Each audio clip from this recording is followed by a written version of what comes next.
What's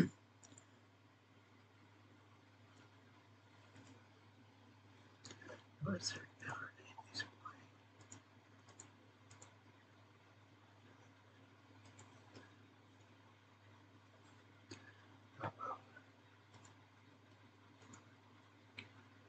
No question as to why we're not here myself. No, not that.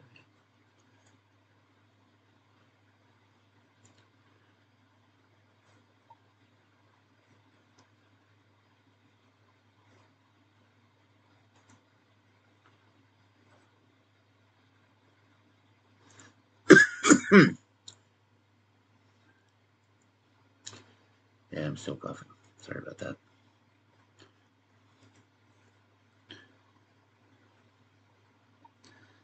Okay, let's go ahead and go to the chat screen because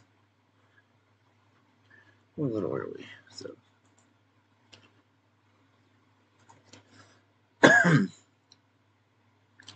again, I am still coughing a lot. I've been taking cough medicine, drinking hot tea.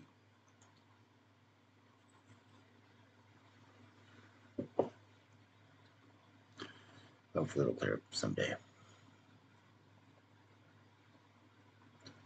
Which is always a someday.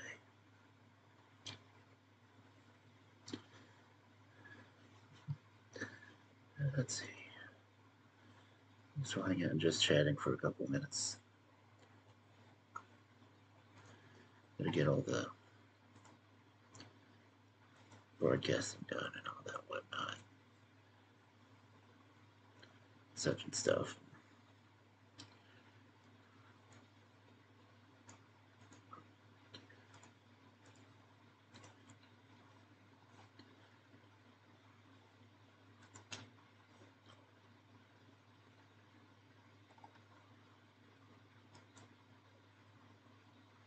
Dun, dun, dun, dun, dun.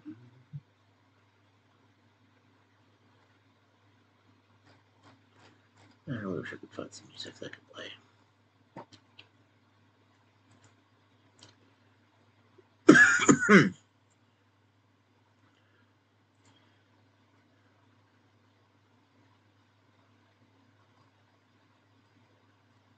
I'll just sitting in the morning sun. I'll be sitting in the evening clouds, watching the ships pull in.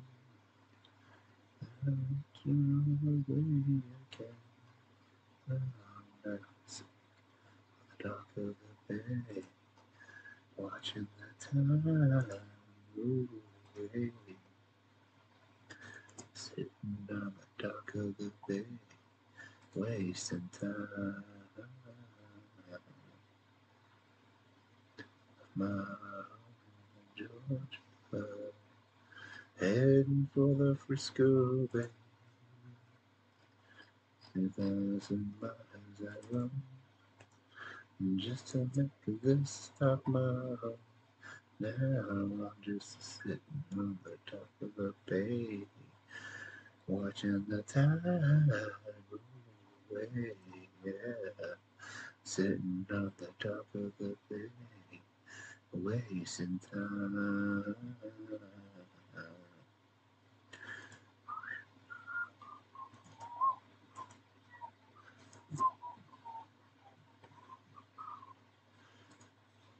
No, just wasting time before the start here.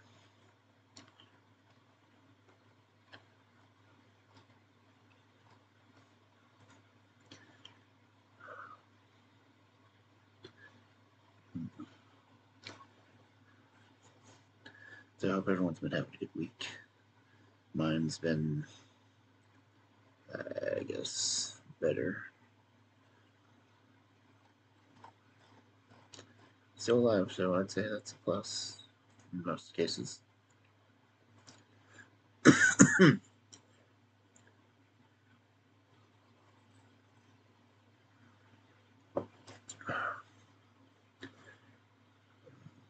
9:02.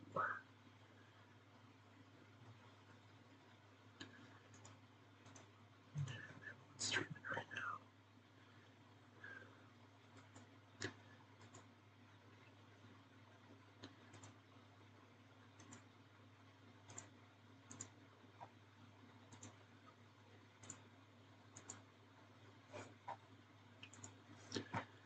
just chatting to myself.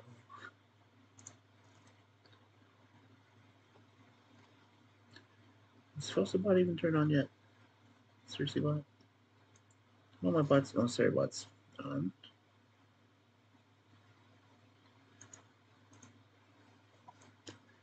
I know my audio is going through because I'm listening to myself talking.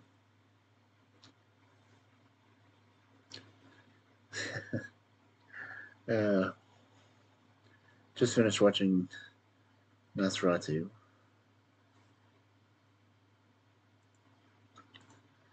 It's a good one. Watch it with another librarian.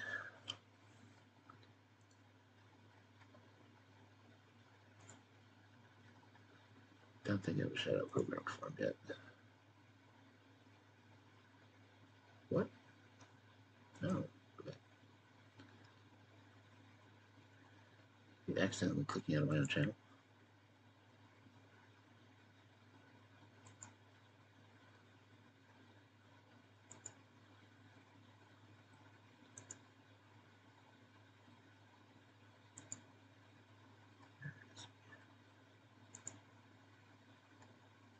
Okay.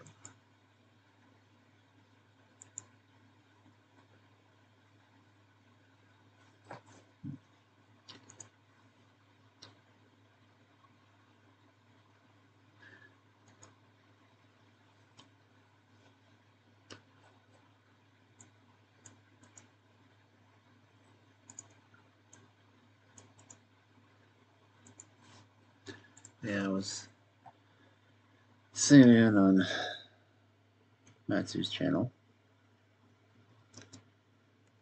as he was watching Nosferatu. Nosferatu, the 1922 version, which is loosely based off of Bram Stoker's Dracula. Names and situations were changed because of copyright issue. That's, let's say, the copyright issues did not succeed, and the movie still got taken to the ringers for it. There we go. Let's fix myself for a second. But yeah.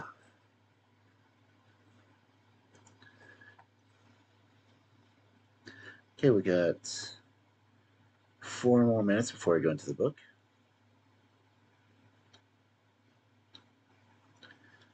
Which, again, this is the 3rd Frankenstein stream.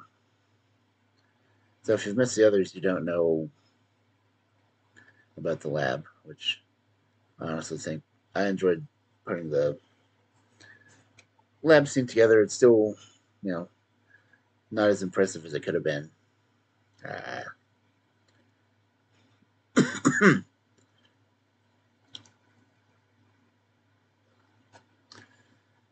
But yeah, we're going to be reading from chapter 8 until essentially I get tired tonight, I guess.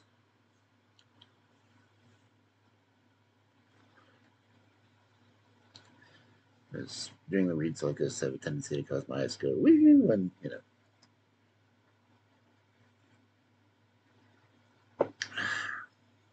drinking some more of the tea.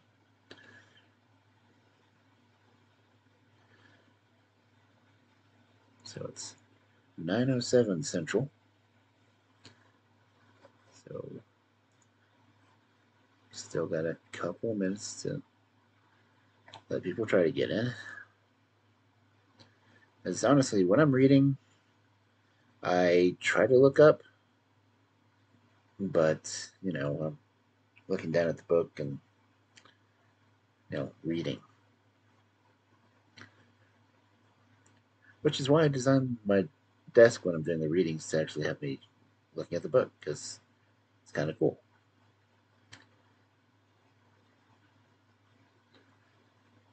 But yeah, stuff. I am using the V-Bridger again. See if my computer can handle it.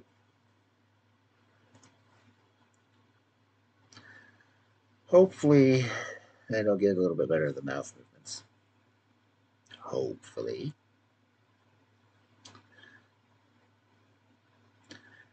And no silence coming up. What the hell?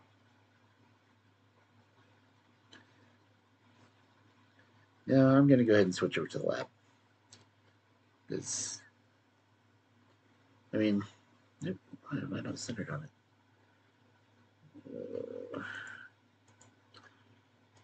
Back where I'm supposed to be on the map.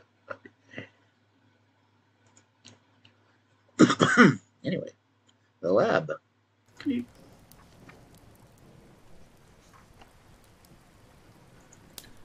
There we go. That's some background noise at least.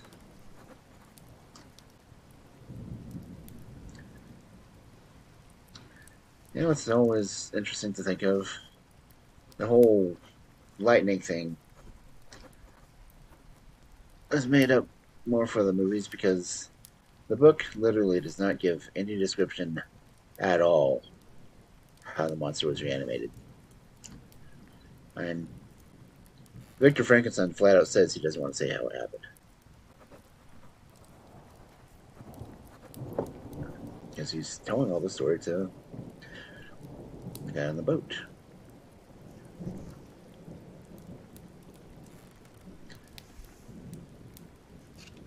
I love the sound of thunder.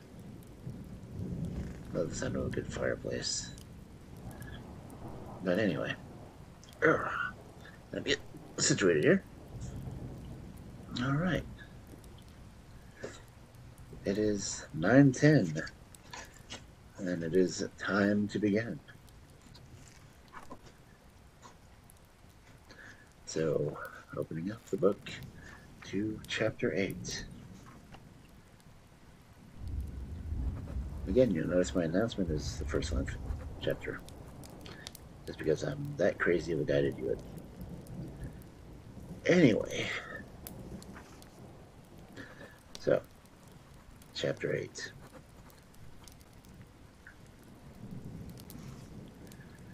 Nothing is more painful to the human mind than, after the feelings have been worked up by a quick succession of events, the dead calmness of inaction and certainty which follows, and deprives the soul both of hope and fear.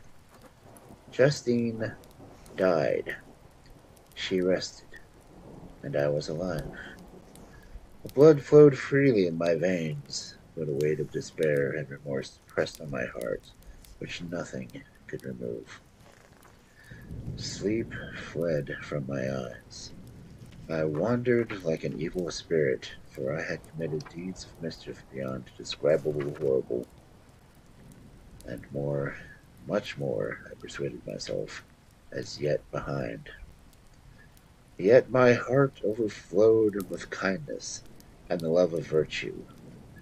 I had begun life with benevolent intentions, and thirsted for the moment when I should put them in practice, and make myself useful to my fellow beings. Now all was blasted.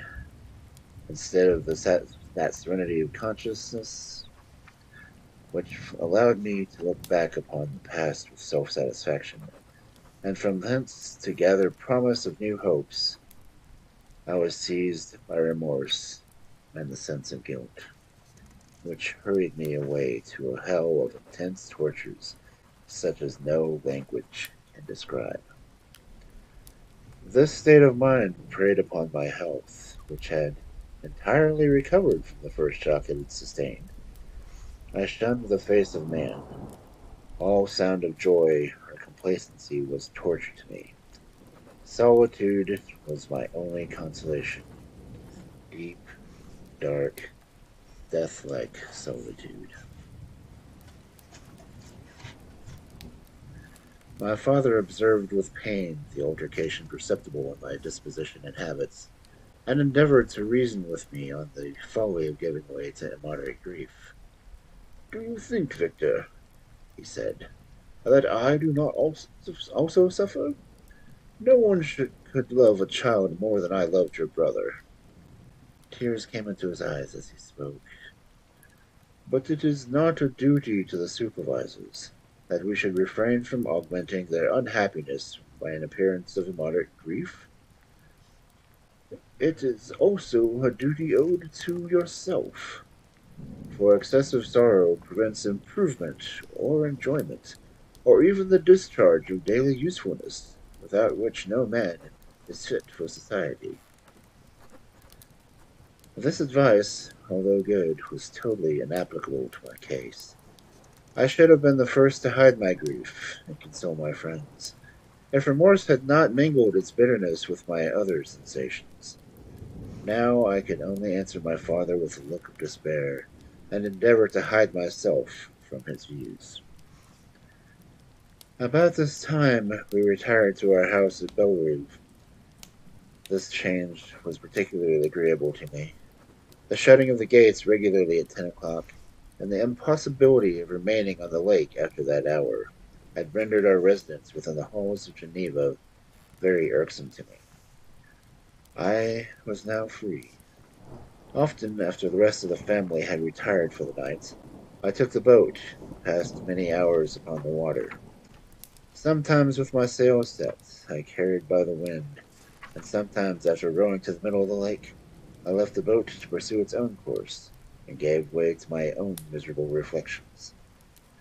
I was often tempted, when all was at peace around me, and I the only unquiet thing that wandered restless in the scene so beautiful and heavenly.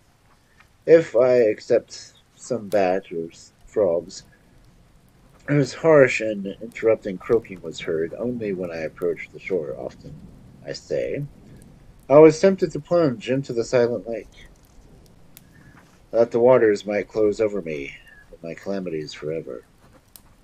But I was restrained when I thought of the heroic and insufferable Elizabeth, whom I tenderly loved, and whose existence was bound up in mine. I thought also of my father and surviving brother. Should I, by my base desertion, leave them exposed and unprotected to the malice of the fiend whom I had left loose among them? At these moments I wept bitterly, and wished that peace would revisit my mind only that I might afford them consolation and happiness. But that could not be. Remorse extinguished every hope. I had been the author of unalterable evils, and I lived in daily fear, lest the monster whom I had created should perpetuate some new wickedness. I had an obscure feeling that all was not over, and that he would still commit some signal crime, which, by its enormity, should almost efface the recollection of the past. There was always scope for fear, so long as anything I loved remained behind. My, abhorrence of this fiend cannot be conceived. When I thought of him, I gnashed my teeth. My eyes became inflamed, and I ardently wished to extinguish that life which I had thoughtlessly bestowed. When I reflected on his crimes and malice, my hatred and revenge burst all bounds of moderation. I would have made a pilgrimage to the highest peak of the Andes, could I, when there, have precipitated him to their base. I wished to see him again, that I might wreak the utmost extent of anger on his head, and avenge the deaths of William and Justine. Our house was the house of mourning. My father's health was deeply shaken by the horror of the recent events. Elizabeth was sad and desponding. She no longer took delight in her ordinary occupations. All pleasure seemed to be her sacrilege towards death. Eternal woe and tears, she then thought, was the just tribute she should pay for the innocence so blasted and destroyed. She was no longer that happy creature who in earlier youth wandered with me on the banks of the lake and talked with ecstasy of our future prospects. She had become grave and often conversed with the inconsistency of fortune and the instability of human life. When I reflect, my dear cousin, she said, on the miserable death of Justine Moritz, I no longer see the world and its works as they were before me. Before, I looked upon the accounts of vice and injustice that I read in books or heard on others as tales of ancient days or imaginary evils. At least they were remote and more familiar to reason than their imagination. But now misery has come home, and men appear to me as monsters thirsting for each other's blood. Yet I am certainly unjust. Everybody believed that poor girl to be guilty, and if she could have committed the crime for which she had suffered, assuredly she would have been the most depraved of human creatures. For the sake of a few jewels, to have murdered the son of her benefactor and friend, a child whom she had nursed from its birth, and appeared to love as if it had been her own. I could not consent to the death of any human being, but certainly I should have thought such a creature unfit to remain in the society of men. Yet she was innocent. I know, I feel she was innocent. You have the same opinion, and that confirms me. Alas, Victor, when falsehood can look like the truth, who can assure themselves of certain happiness? I feel as if I am walking on the edge of a precipice towards which thousands are crowding and endeavoring to plunge me into the abyss. William and Justine were assassinated, and the murderer escapes. He walks about the world free, and perhaps even respected. But even if I were condemned to suffer on the scaffold for which the same crimes, I would not change places with such a wretch. I listened to this discourse with the extremest agony. I, not indeed, but in effect, was the true murderer. Elizabeth read my anguish in my countenance, and kindly taking my hand, said, "My dearest cousin, you must calm yourself. These events have affected me, God knows how deeply, but I am not so wretched as you are. There is an expression of despair, and sometimes of revenge, in your countenance that makes me tremble. Be calm, my dear Vincent. I would sacrifice my life to your peace. We surely shall be happy, quiet in our native country, and not mingling in the world. What can disturb our tranquillity?" She shed tears as she said this, distressing the very souls that she gave. But at the same time she smiled, that she might chase away the fiends that lurked in my heart. My father, who saw the unhappiness that was pained in my way, only as an exaggeration of the sorrow which I might naturally feel. Though that an amusement suited to my taste would be the best means of restoring to me my wonted serenity. It was from this cause that he had removed to the country, and induced the same motive. He now proposed that we should all make an excursion to the valley of Chamonix, I had been there before, but Elizabeth and Ernest never had, and both had often expressed an earnest desire to see the scenery of the place, which had been described to them so wonderfully and sublime. Accordingly, we departed from Geneva on this tour about the middle of the month of August, nearly 2 months after the death of Justine. The weather was uncommonly fair, and if mine had been a sorrow to be chased away by the fleeting circumstance, the excursion would have certainly had the effect intended by my father. As it was, I was somewhat interested in the scene. It sometimes lulled, although it could not extinguish my grief. During the first day, we traveled in a carriage. In the morning, we had seen the mountains at a distance, towards which we gradually advanced. We perceived that the valley through which we wound, and which was formed by the river Arve, was the course we followed, closed in upon us by degrees. And when the sun had set, we beheld immense mountains and precipices overhanging us on every side. We heard the sound of the river raging among rocks, and the dashing of waterfalls all around. The next day we pursued our journey upon mules, and as we were ascended still higher, the valley assumed a more magnificent and astonishing character. Ruined castles hanging on the precipices of piny mountains, the impetuous Arve, the cottages everywhere, here and there, peeping forth from among the trees, formed a scene of singular beauty. It was augmented and rendered sublime by the mighty Alps, whose white and shining pyramids and domes towered above all, as belonging white and shining, as belonging to another earth, the inhabitants of another race of beings. We passed the bridge to Pellicer,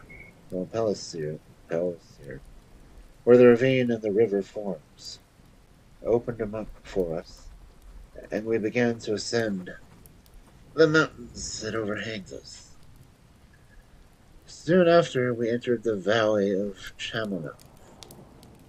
The valley is more wonderful and sublime, but not so beautiful and picturesque as that of Cerva, though which we had just passed. The high and snowy mountains were the immediate boundaries, but we saw no more ruined castles or fertile fields. Immense glaciers approached the road. We heard the rumbling thunder of falling avalanche and marked the smoke of its passage. Mont Blanc, the supreme and magnificent Mont Blanc, raised itself among the surrounding aiguilles, and its tremendous dome overlooked the valley.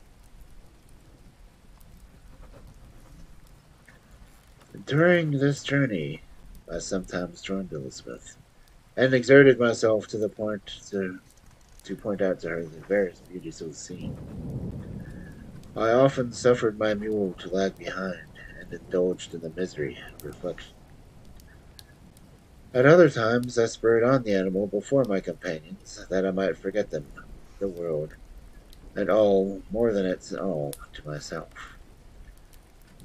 When at a glance I alighted, and threw myself on the grass, weighed down by horror and despair. At 8 in the evening I arrived at Chamonix. My father and Elizabeth were very much fatigued. Ernest, who accompanied us, was delighted and in high spirits. The only circumstance that detracted from his pleasure was the south wind, and the rain it seemed to promise on the next day. We retired early to our apartments, but did not sleep. At least, I did not. I remained many hours at the window, watching the pallid lightning that played above Mont Blanc, and listened to the rushing of the Arve, which ran below my window. Chapter 9.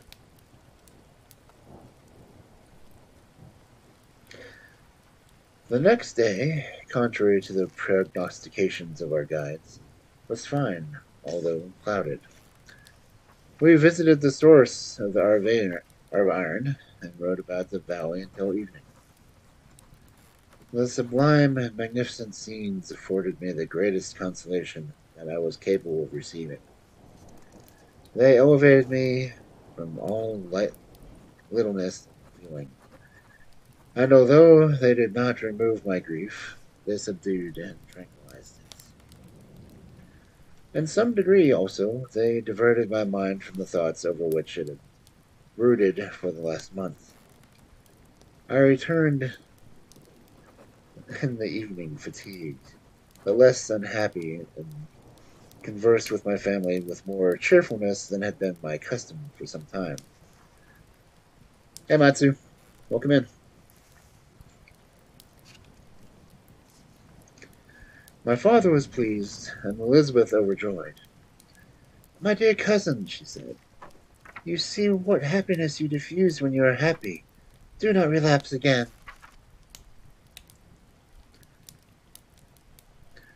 The following morning, the rain poured down in torrents. Thick mists hid the summits of the mountains.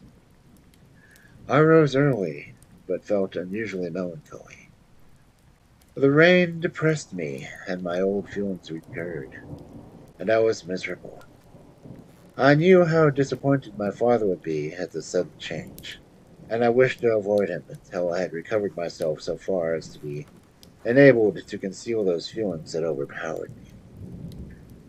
I knew that they would remain that day in the inn, and as I had ever inured myself to rain, moisture, and cold, I resolved to go alone to the summit of Montevert.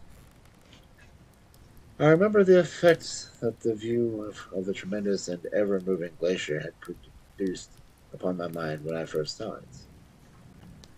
It had then filled me with a sublime ecstasy that gave wings to the soul and allowed it to soar from the obscure world to life and joy.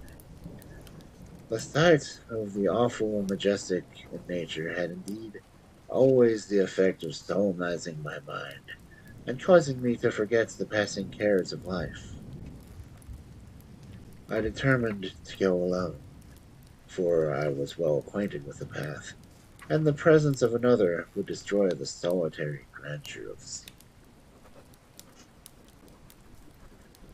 The ascent is precipitous, but the path is cut into continual and short windings, which enable you to surmount the perpendicularity of the mountain.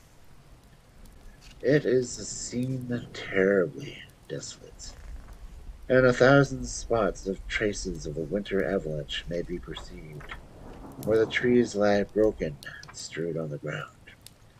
Some entirely destroyed, others bent, leaning upon the jutting rocks of the mountain, or traversely upon other trees. The path, as you ascend higher, is intersected by ravines of snow, down which stones continually roll from above. One of them is particularly dangerous, and the slightest sound, such as even speaking in a loud voice, produces a concussion of air sufficient to draw destruction upon the head of the speaker. The pines are not tall or luxuriant, but they are somber, and add an air of severity to the scene. I looked on the valley beneath. Vast mists were rising from the rivers which ran through it, and curling in black wreaths around the opposite mountains, whose summits were hid in uniform clouds, while rain poured from the dark side and added to the melancholy impression I received from the objects around me. Alas, why does man boast the sensibilities superior to those apparently in the brute? It only renders them more necessary beings. If our impulses are confined to hunger, thirst, and desire, we might nearly be free. But now we are moved by every wind that blows, and a chance word or scene that the word may convey to us.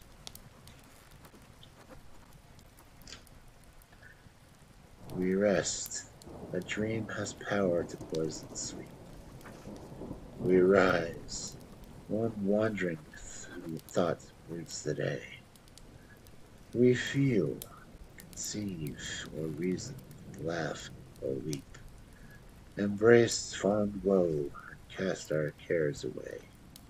It is the same for be it joy or sorrow. The path of its departure still is free. Man's yesterday may never be like his morrow. Not manjor, but morbidity. Ah, tongue twister. It was nearly noon when I arrived at the top of my ascent. For some time I sat on a rock that overlooks a sea of ice. A mist covered both of the surrounding mountains. Presently a breeze dissipated the clouds, and I descended upon the glacier. The surface is very uneven, rising like waves of a troubled sea, descending low and interspersed by rifts that sink deep. A field of ice is almost a league in width, but I spent nearly 2 hours in crossing it. The opposite mountain is a bare, perpendicular rock. From the side where I now stood, Montanevert was exactly opposite, at the distance of a league, and it rose, and above it rose Mont Blanc, in awful majesty. I remained in a recess of the rock, gazing on this wonderful and stupendous scene. The sea, or rather the vast river of ice, wound among its dependent mountains, whose aerial summits hung over like recesses. Their icy and glittering peaks shone in the sunlight over the clouds. My heart, which was before sorrowful, now swelled with something like joy. I exclaimed, "Wandering spirits, if indeed ye wander, and do not rest in your narrow beds, allow me this faint happiness, or take me as your companion, away from the joys of life."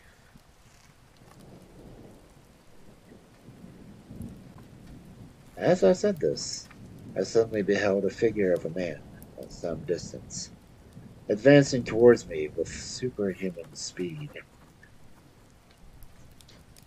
He bounded over crevices and the ice, among which I had walked with caution. His stature also, as he approached, seemed to exceed that of man. I was troubled.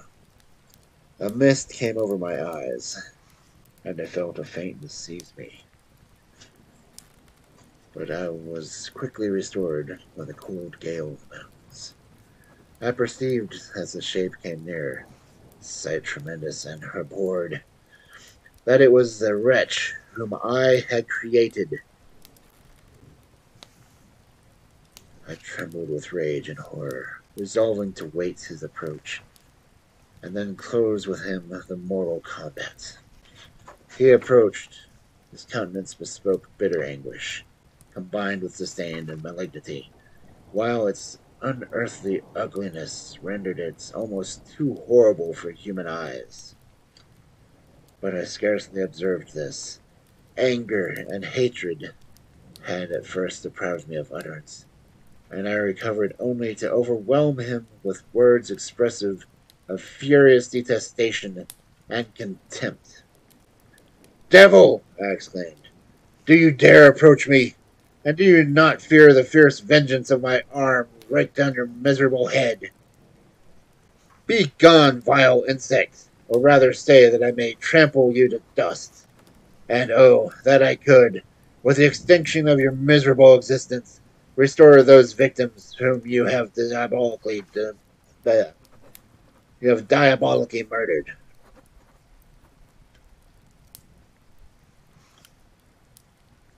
"I expected this reception," said the demon.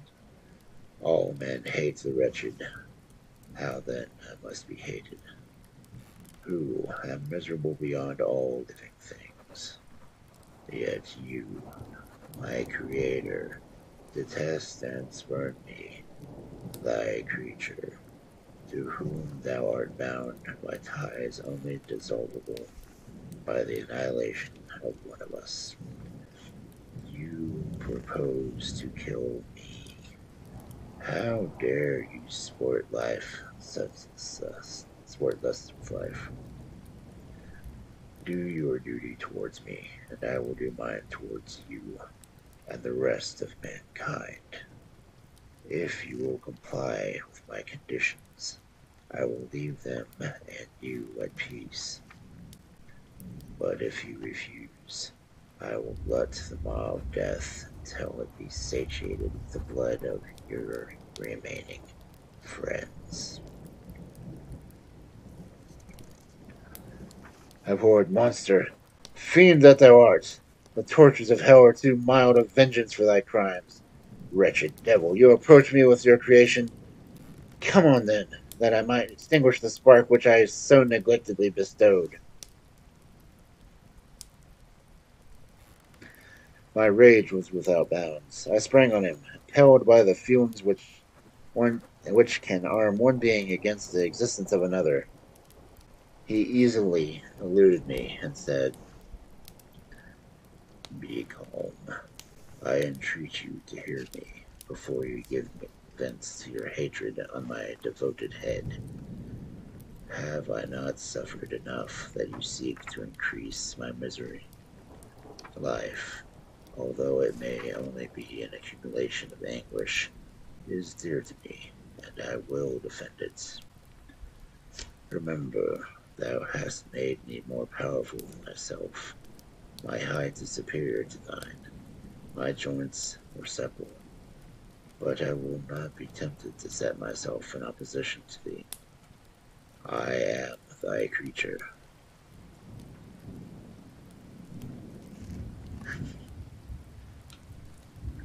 And I will be even mild and docile to my natural lord and king, if thou wilt also perform thy parts which thou owest me. O Frankenstein, be not equable to every other, and trample upon me, to whom thy justice and even thy clemency and affection is almost due. Remember that I am thy creature. I ought to be thy Adam, but I am rather the fallen angel, whom thou drivest from joy for no misdeed.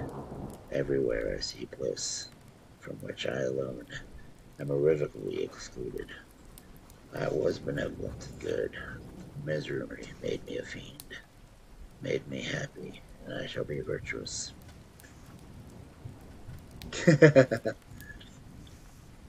I love doing voices while I'm reading.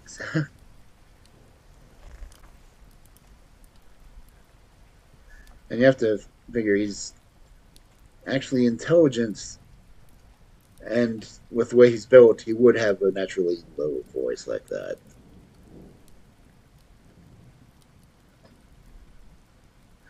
Yeah, I'm always curious about what the other two author stories were, but when the weather cleared up, they kind of gave up on writing.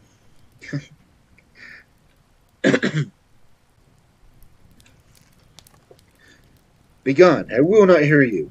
There can be no community between you and me. We are enemies. Begone, or let us try our strength in fight, in which one must fall.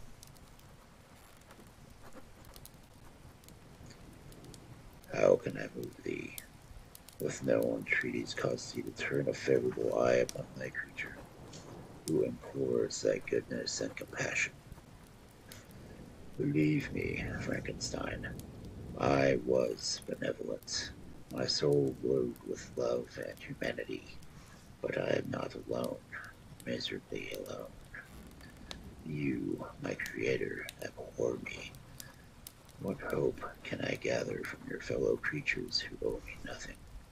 They spurn and hate me. The desert mountains, dreary glaciers are my refuge. I have wandered here many days. The caves of ice, which I only do not fear, are a dwelling to me, and the only one which man does not grudge. These bleak skies I hail, for they are kinder to me than your fellow beings. When the multitude of mankind know of my existence, they will do as you do, and arm themselves for my destruction. Shall I not hate them who abhor me? I will keep no terms with my enemies. I am miserable, and they shall share my wretchedness. Yet it is in your power to recompense me and deliver them from an evil which it only remains for you to make so great that not only you and your family, but thousands of others shall be swallowed up in the whirlwinds of its rage. Let your compassion be moved, and do not disdain me. Listen to my tale. When you have heard that, abandon or commiserate me, as you shall judge that I deserve. But hear me, the guilty are allowed, by human laws, bloody as they may be, to speak in their own defense before they are condemned. Listen to me, Frankenstein. You accuse me of murder, and yet you would, with a satisfied conscience, destroy your own creature. Oh, praise the eternal justice of man. Yet I ask you not to spare me.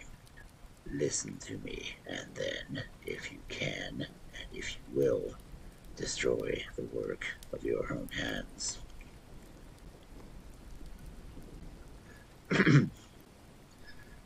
What do you call to my remembrance circumstances of which I shudder to reflect, that I have been of miserable origin and author? Cursed be the day, abhorred devil, in which you first saw light. Cursed, although I curse myself, be the hands that informed you. You have made me wretched beyond expression. You have left me no power to consider whether I am just you or not. Begone! Relieve me of the sight of your detested form. Thus I relieve thee, my creator, he said, and he placed his hated hand before my eyes, which I flung from me with such violence. Thus I will take from thee the sight which you abhor. Still thou canst listen to me, and grant me thy compassion. By the virtues that I once possessed, I demand this from you. Hear my tale. It is long and strange, and the temperature of this place is not fitting for your fine sensations. Come to the hut upon the mountain. The sun is yet high in the heavens before it descends to hide itself behind beyond snowy precipices and illuminate another world. You will have heard my story and can decide. On you it rests whether I quit forever this neighborhood of man and lead a harmless life, or become the scourge of your fellow creatures and the author of your own speedy ruin. As he said this, he led the way across the ice. I followed. My heart was full, and I did not answer him. As I proceeded, I weighed various arguments that he had used, and determined at last to listen to his tale. I was partly urged by curiosity. Compassion confirmed my resolution. I had hitherto supposed him to be the murderer of my brother, and I eagerly sought confirmation or denial of my opinion. For the first time, also, I felt that the duties of creator towards a creature were, and that I ought to render him happy before I complained of his wickedness. These motives urged me to comply with his demand. We crossed the ice, therefore, and descended to the opposite rock. The air was cold, and the rain began to descend. We entered the hut, the fiend with an air of exultation, I with a heavy heart and depressed spirits. But I consented to listen, and seated myself on the fire which my odious companion had lighted, and he thus began his tale.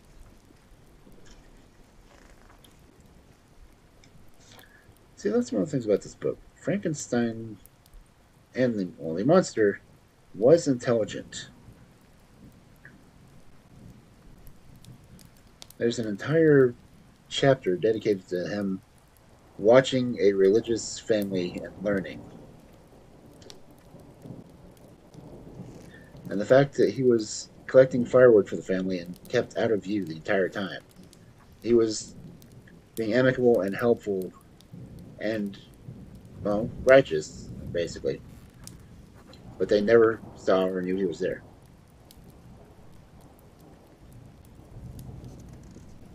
Anyway, chapter 10.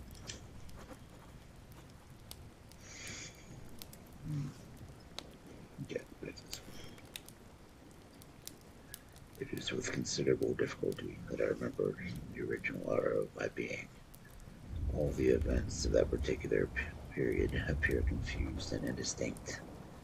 A strange multiplicity of situations seized me, and I saw, felt, heard, and smelt at the same time. And it was, indeed, a long time before I learned to distinguish between the operations of my various senses. By degrees, I remember, a stronger light pressed upon my nerves, so that I was obliged to shut my eyes. Darkness then came over me, and troubled me.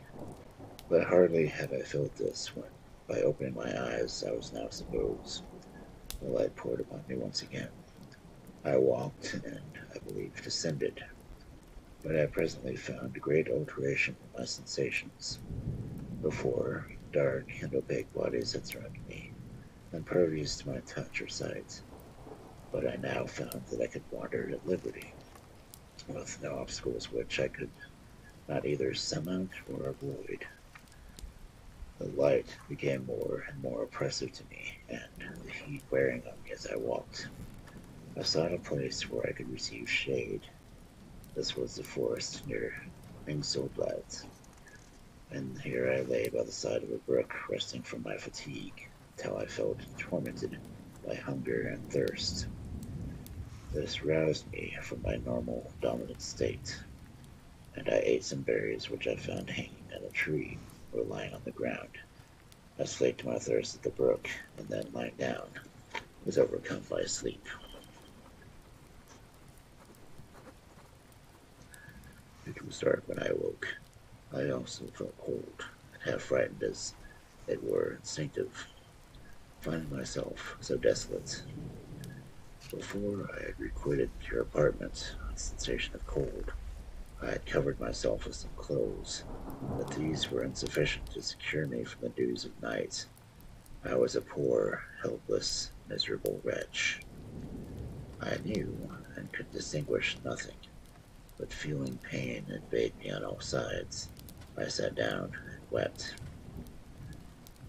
Soon a gentle light stole over the heavens and gave me a sensation of pleasure. I started up and beheld a radiant form rise from among the trees. I gazed with a kind of wonder. It moved slowly, but it lightened my path, and again I went in search of berries. I was so cold when under one of the trees I found a huge cloak, with which I covered myself, and sat upon the ground. No distinct ideas were in my mind. All was confused. I felt light, and hunger, and thirst, and darkness. Innumerable sounds rang in my ears, and on all sides various scents saluted me. The only object I could distinguish was the bright moon, and I fixed my eyes on that with pleasure. Thank you, Warden. I like my lab.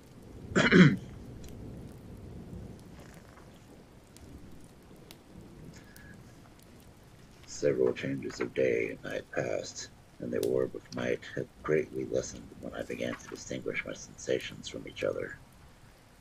I gradually saw plainly the clear stream that supplied me with drink, and the trees that shaded me with their foliage.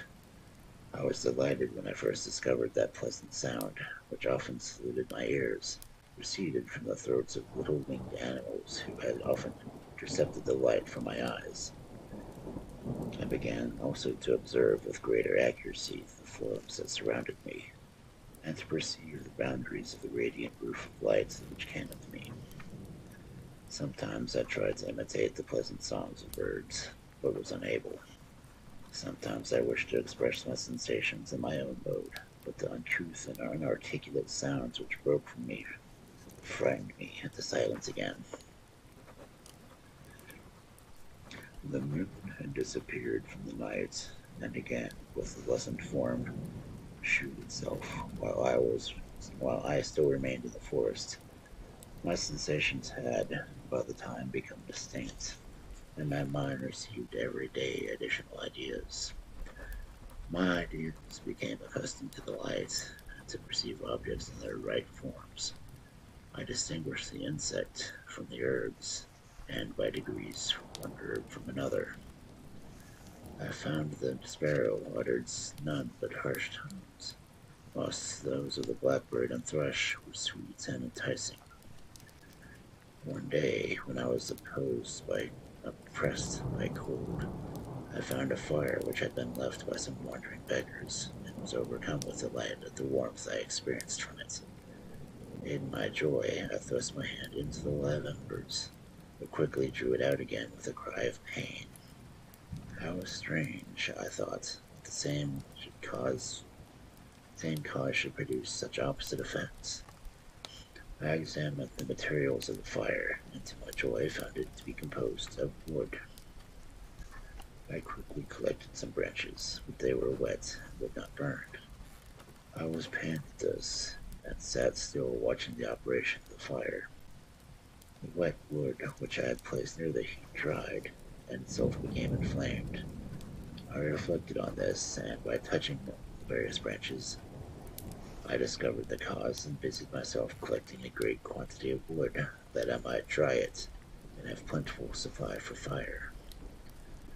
When night came, and brought sleep with it, I was in the greatest fear lest my fire be extinguished. I covered it carefully with dry wood and leaves, placed wet branches upon it, and then, spreading my cloak, I lay on the ground and sunk into sleep. In the morning, when I awoke, my first care was to visit the flame. I uncovered it, and a gentle breeze quickly fanned it into a flame.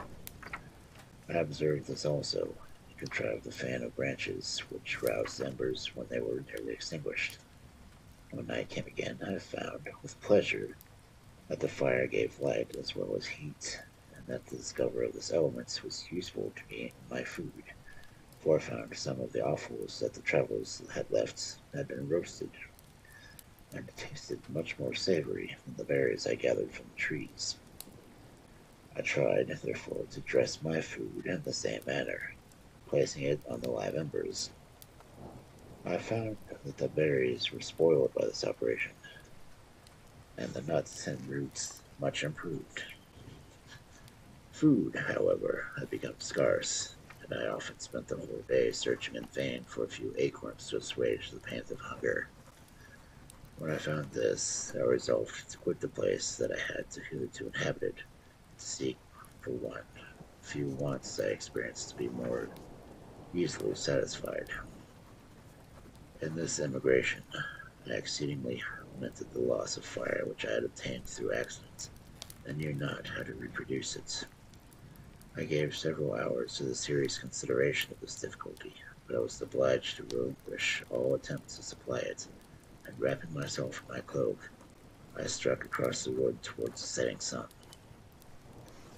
I pressed 3 days in these rambles, and at length discovered an open country. A great fall of snow had taken place the night before, and the fields were one uniform white. The appearance was disconsolate, and I found my feet chilled by the cool, damp substance that covered the ground. It was about 7 in the morning, when I longed to obtain food and shelter. At length I perceived the small huts on a rising ground, which had doubtless been built for the convenience of some shepherd. This was a new sight to me. I examined the structure with great curiosity. Finding the door open, I entered. An old man sat in it, near a fire over which he was preparing his breakfast. He turned on hearing the noise, and, perceiving me, shrieked loudly, and, quitting the hut, ran across the fields with a speed of which his deliberated form hardly appeared capable. His appearance, different from any I had seen before, and his flight somewhat surprised me, but I was enchanted by the appearance of the hut. Here the snow and rain could not penetrate. The ground was dry, and it presented to me then as an exquisite and divine retreat, as pandemonium appeared to the demons of hell after their sufferings in the lake of fire. I greedily devoured the remains of the shepherd's breakfast, which consisted of bread, cheese, milk, and wine. The latter, however, I did not like. Then, overcome by fatigue, I lay down among the straw and fell asleep. Frankenstein. The monster did not like wine. Good to know. It was noon when I awoke, and allured by the warmth of the sun, which shone brightly on the white ground, I determined to recommence my travels, and depositing the remains of the peasants' breakfasts in a vault I found. I proceeded across the fields for several hours, till at sunset I arrived at a village. How miraculous did it appear! The huts, the nearer cottages, and stately houses engaged my admiration by turns. The vegetables and gardens, the milk and cheese I saw placed at the windows of some of the cottages allured my appetite. One of the best of these I entered, but I had hardly placed a foot within the door before the children shrieked and one of the women fainted. The whole village was roused. Some fled, some attacked me, until grievously bruised by stones and many other kinds of missile weapons. I escaped to the open country and fearfully took refuge in a low hovel, quite bare, and making a wretched appearance after the palaces I had beheld in the village. This hovel, however, joined a cottage of a neat and pleasant appearance, but after my late, dearly bought experience, I dared not enter it. My place of refuge was constructed of wood, but so low that I could not enter with difficulty sitting upright. No wood, however, was placed on the earth, which formed the floor, but it was dry, and although the wind entered by innumerable chinks, I found it as an agreeable asylum for the rain and snow. Here, then, I retreated and lay down, happy to have found a shelter, however miserable, from the inclemency of the season, and still more from the barbarity of man. As soon as morning dawned, I crept from my kennel that I might view the adjacent cottage and discover if I could remain in the habitation that I was found. They were situated against the back of the cottage and surrounded on the sides, which were exposed by a pigsty and a clear pool of water. One part was open, and by that I crept in, but now I covered every crevice by which I might have received the stones and wood, yet in such a manner that I might move them on occasion to pass out. All the light I enjoyed came through the sty, and that was sufficient for me. Having thus arranged my dwelling, and carpeted it with a clean straw, I retired, for I saw the figure of a man at a distance, and I remembered too well my treatment the night before to trust myself in his power. I had first, however, provided for my sustenance for that day by a loaf of coarse bread which I purloined, and a cup with which I could drink more conveniently than from my hand, or the pure water which flowed by my retreat. The floor was a little raised, so that it was kept perfectly dry.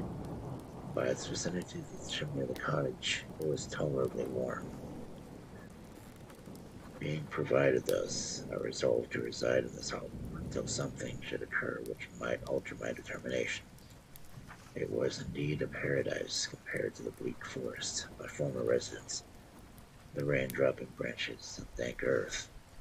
I ate my breakfast with pleasure, and was about to remove a plank to procure myself a little water, when I heard a step, and, looking through the small chink, I beheld a young creature, with a pail on her head, passing before my hovel. The girl was young and of gentle demeanor, unlike what I have since found cottages and farmhouse servants to be. Yet she was meanly dressed, coarse blue petticoat and a linen jacket being her only garb. Her fair hair was plaited, but not adorned. She looked patient, yet sad. I lost sight of her, and in about a quarter of an hour she returned, bearing a pail which was now partly filled with milk. As she walked along, seemingly unaccommodated by the burden, a young man met her, whose countenance expressed a deeper dissonance. Uttering a few sounds with an air of melancholy, he took the pail from her head and bore it to the cottage himself. She followed, then they disappeared.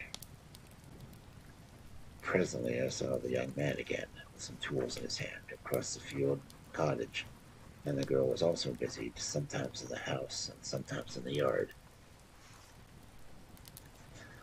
On examining my dwelling, I found that one of the windows of the cottage had formerly occupied part of it. The panes had been piled up with wood. On one of these, a small and almost imperceptible chink, through which the eye could just penetrate. Below this crevice, a small room was visible, whitewashed and clean, but very bare of furniture. In one corner, near a small fire, sat an old man, leaning his head on his hands in a disconsolate attitude.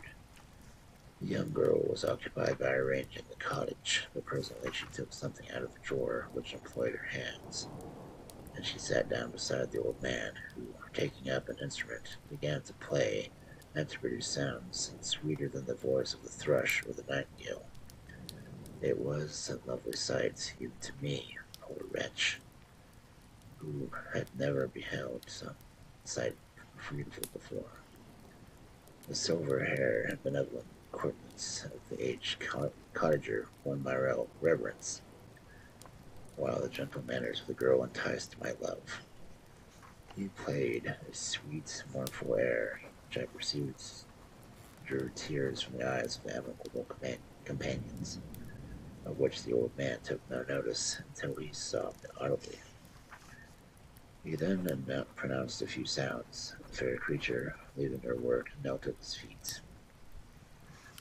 He raised her and smiled with such kindness and affection that I felt sensations of peculiar and overpowering nature. There were a mixture of pain and pleasure, such as I had never before experienced, either from hunger or cold, warmth or food, and I withdrew from the window, unable to bear these emotions. Soon after, this young man returned, bearing on his shoulders a load of wood. The girl met him at the door, helped to relieve him of his burden, and taking some of the fuel into the cottage, placed it on the fire. Then she and the youth went apart to the nook in the cottage, and he shewed her a large loaf and a piece of cheese. She seemed pleased, and went into the garden with some roots and plants, which she placed in the water and then upon the fire. She afterwards continued her work, whilst the young man went to the garden, and appeared busily employed in digging and pulling up roots. After he had been employed thus about an hour, the young woman joined him, and they entered the cottage together. The old man had in the meantime been pensive, but on the appearance of his companions he assumed a more cheerful air, and they sat down to eat. The meal was quickly dispatched. The young woman was again occupied in arranging the cottage. The old man walked before the cottage in the sun for a few minutes, leaning on one arm of the youth. Nothing could exceed in beauty the contrast between these two excellent creatures. One was old, with silver hairs, countenance beaming with benevolence and love. The younger was slight and graceful in his figure, and his features were molded with the finest symmetry, yet his eyes and attitude expressed the utmost sadness and despondency. The old man returned to the cottage, and the youth, with tools different from those he had used in the morning, directed his steps along the fields. Night quickly shut in, but to my extreme wonder, I found that the cottagers had means of prolonging lights by the use of tapers, and was delighted to find that the setting of the sun did not put an end to the pleasure I experienced in watching my human neighbors. In the evening, the young girl and her companion were employed in various occupations, which I did not understand. The old man again took up the instrument, which produced the divine sounds that had enchanted me in the morning. As soon as he had finished, the youth began, not to play, but to utter words that were not monotonous, neither resembling the harmony of the old man's instruments, the songs of the bards. I since found that he read aloud, but at that time I knew nothing of the science of the words or letters. The family, after having been thus occupied for a short time, extinguished their lights and retired, as I conjectured, to rest.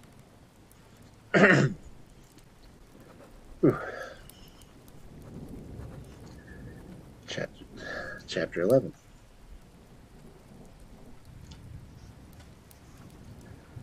As I lay on my straw, I could not sleep. I thought of the occurrences of the day. What chiefly struck me was the gentle manners of these people, and I longed to join them, but dared not. I remembered too well the treatment I had suffered the night before from the barbarous village, and resolved, whatever course of conduct I might hereafter think right to pursue, that for the present I would remain quietly in my hovel, watching and endeavoring to discover the motives which influenced their actions. The cottagers arose the next morning before the sun. The young woman arranged the cottage and prepared the food, and the youth departed after the first meal. This day was passed in the same manner that which preceded it. The young man was constantly employed out of doors, and the girl in various laborious activities within. The old man, whom I soon perceived to be blind, enjoyed his leisure hours on his instruments and were in contemplation. Nothing could exceed the love and respect which the younger cottagers exhibited towards their venerable companion.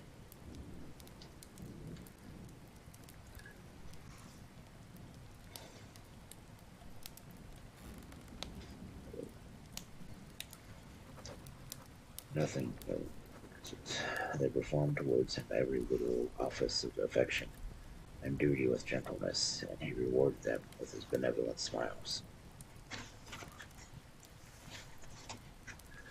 They were not entirely happy. The young man and his companion were often apart and appeared to weep. I saw no cause for their unhappiness, but I was deeply affected by it. If such lovely creatures were miserable, it was less strange that I, in a perfect and solitary being, should be wretched. Yet why were these gentle beings unhappy? They possessed a delightful house, for such it was in my eyes, and every luxury. They had a fire to warm them and chill, and delicious viands when hungry. They were dressed in excellent clothes, and still more, they enjoyed one another's company and speech, interchanging each day looks with affection and kindness. What did their tears imply? Did they really express pain? I was first unable to solve these questions, but perpetual attention and time explained to me over many appearances which were first enigmatic. A considerable period of time elapsed before I discovered one of the causes of uneasiness in this amicable family. It was poverty, and they suffered that evil in a very distressing degree. Their nourishment consisted entirely of vegetables of their garden, milk of one cow, who they gave very little during the winter, when its masters could scarcely procure food for it.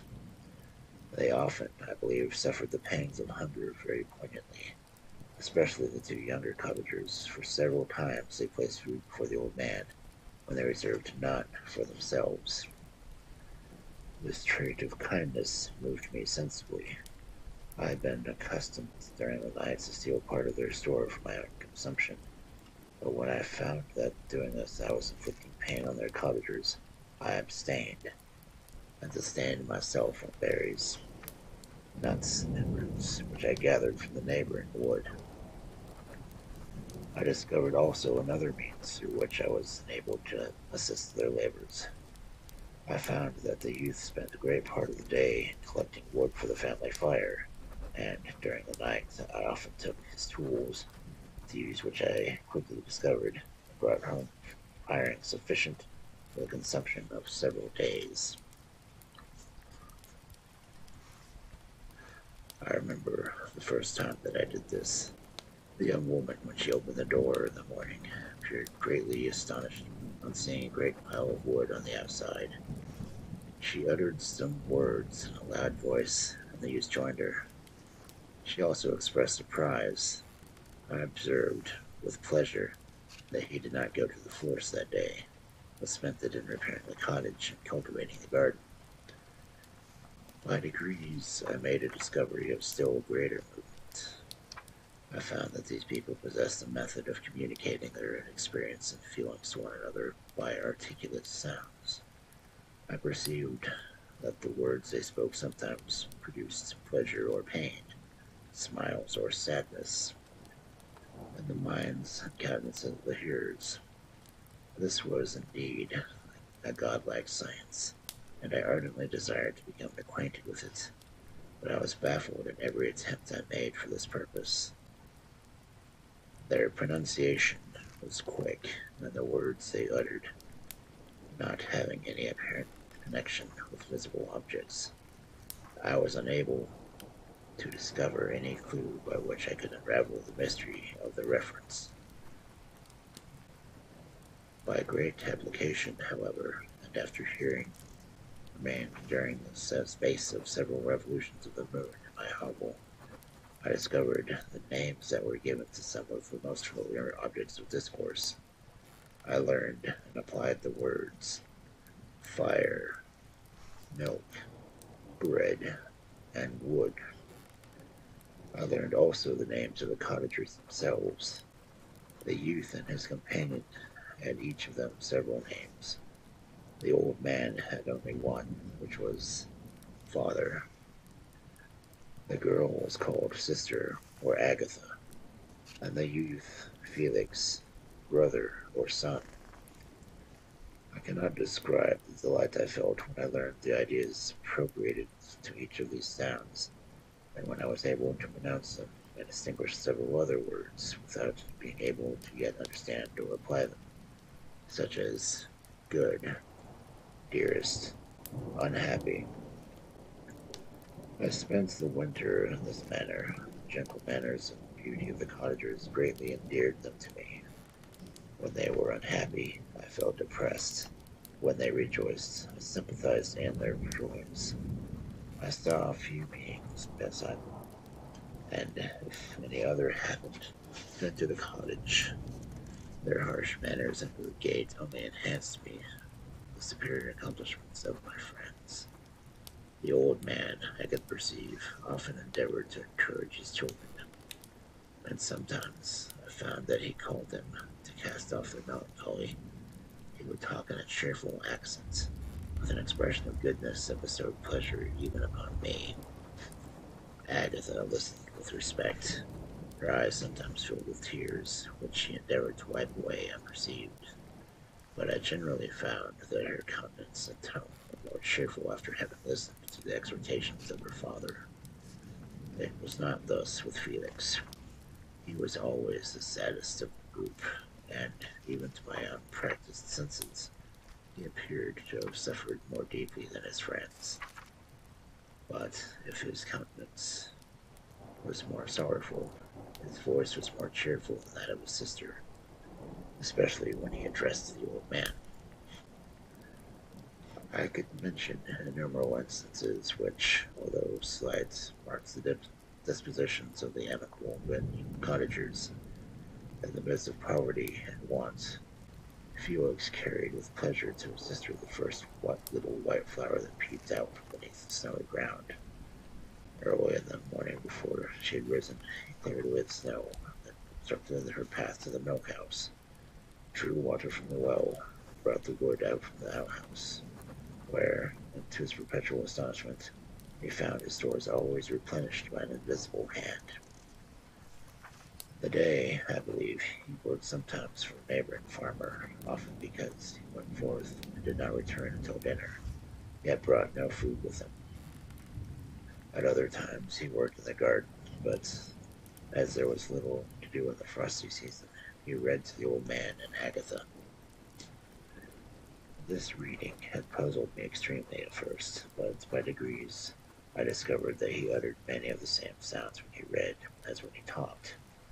I conjectured, therefore, that he found on the polite paper signs for speech which he understood, and I ardently longed to comprehend these also.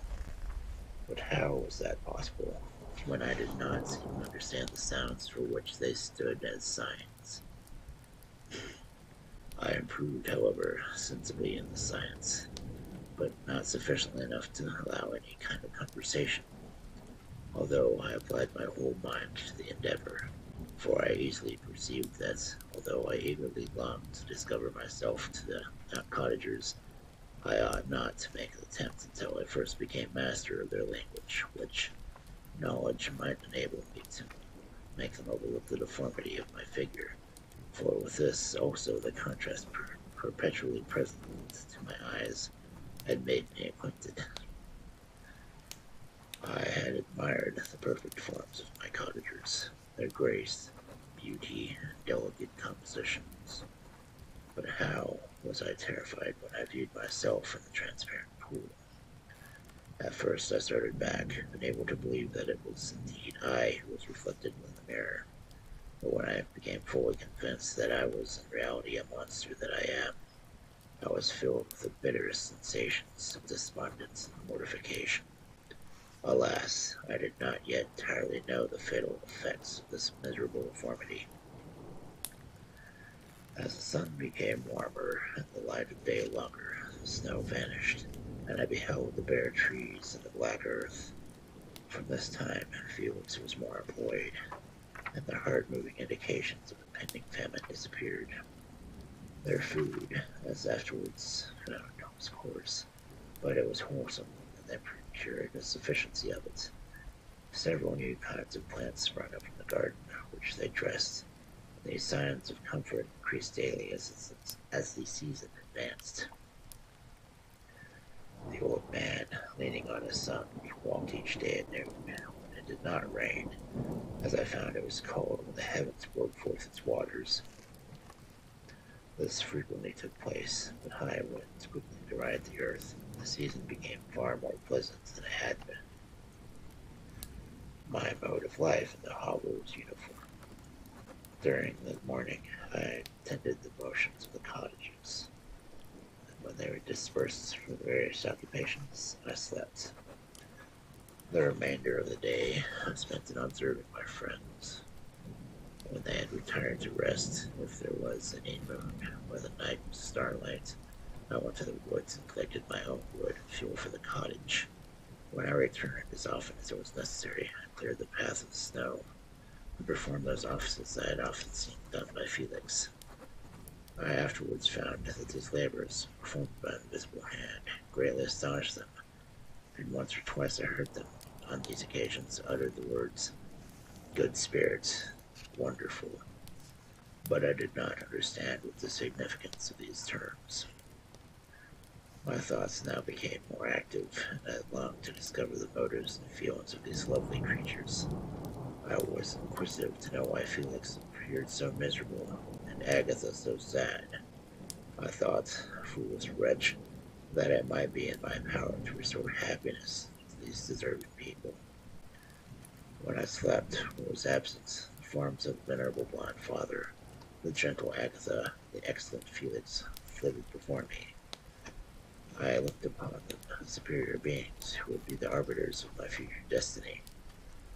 I formed in my imagination 1,000 pictures of presenting myself to them, and their reception of me.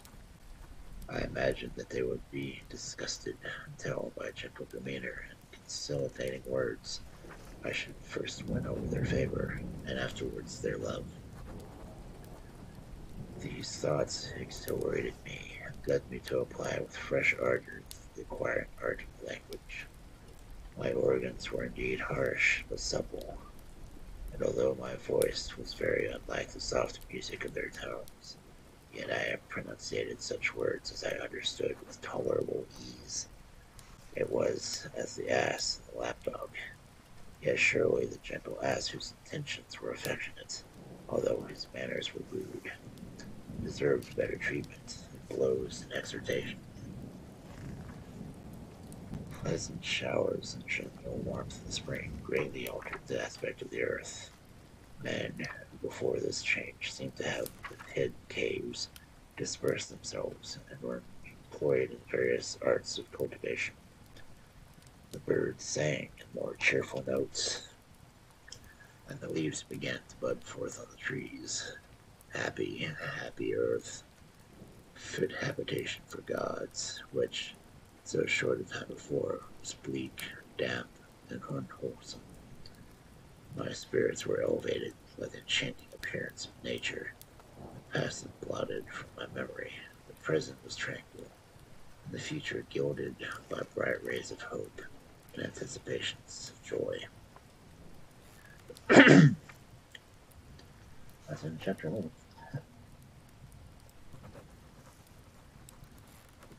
Oh,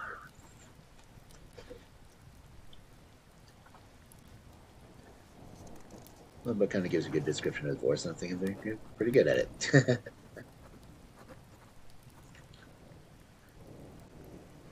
Anyway, let's continue because it's only an hour and a half. Chapter 12.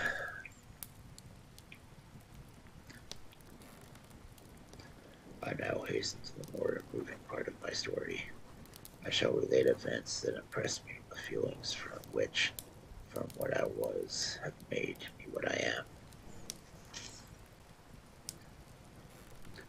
Thank you. Spring advanced rapidly, and weather became fire. The sky is cloudless. It surprised me, and what before was desert and gloomy should now bloom and be the most beautiful flowers in winter. My senses were gratified and refreshed by a thousand scents of delight, and by a thousand sights of beauty. It was on one of these days, when my cottagers periodically rested from labor. The old man played on his guitar, and the children listened to him. I observed his countenance of Felix was melancholy beyond expression. He sighed frequently, and once his father paused his music, and I conjectured by his manner that he inquired the cause of his son's sorrow.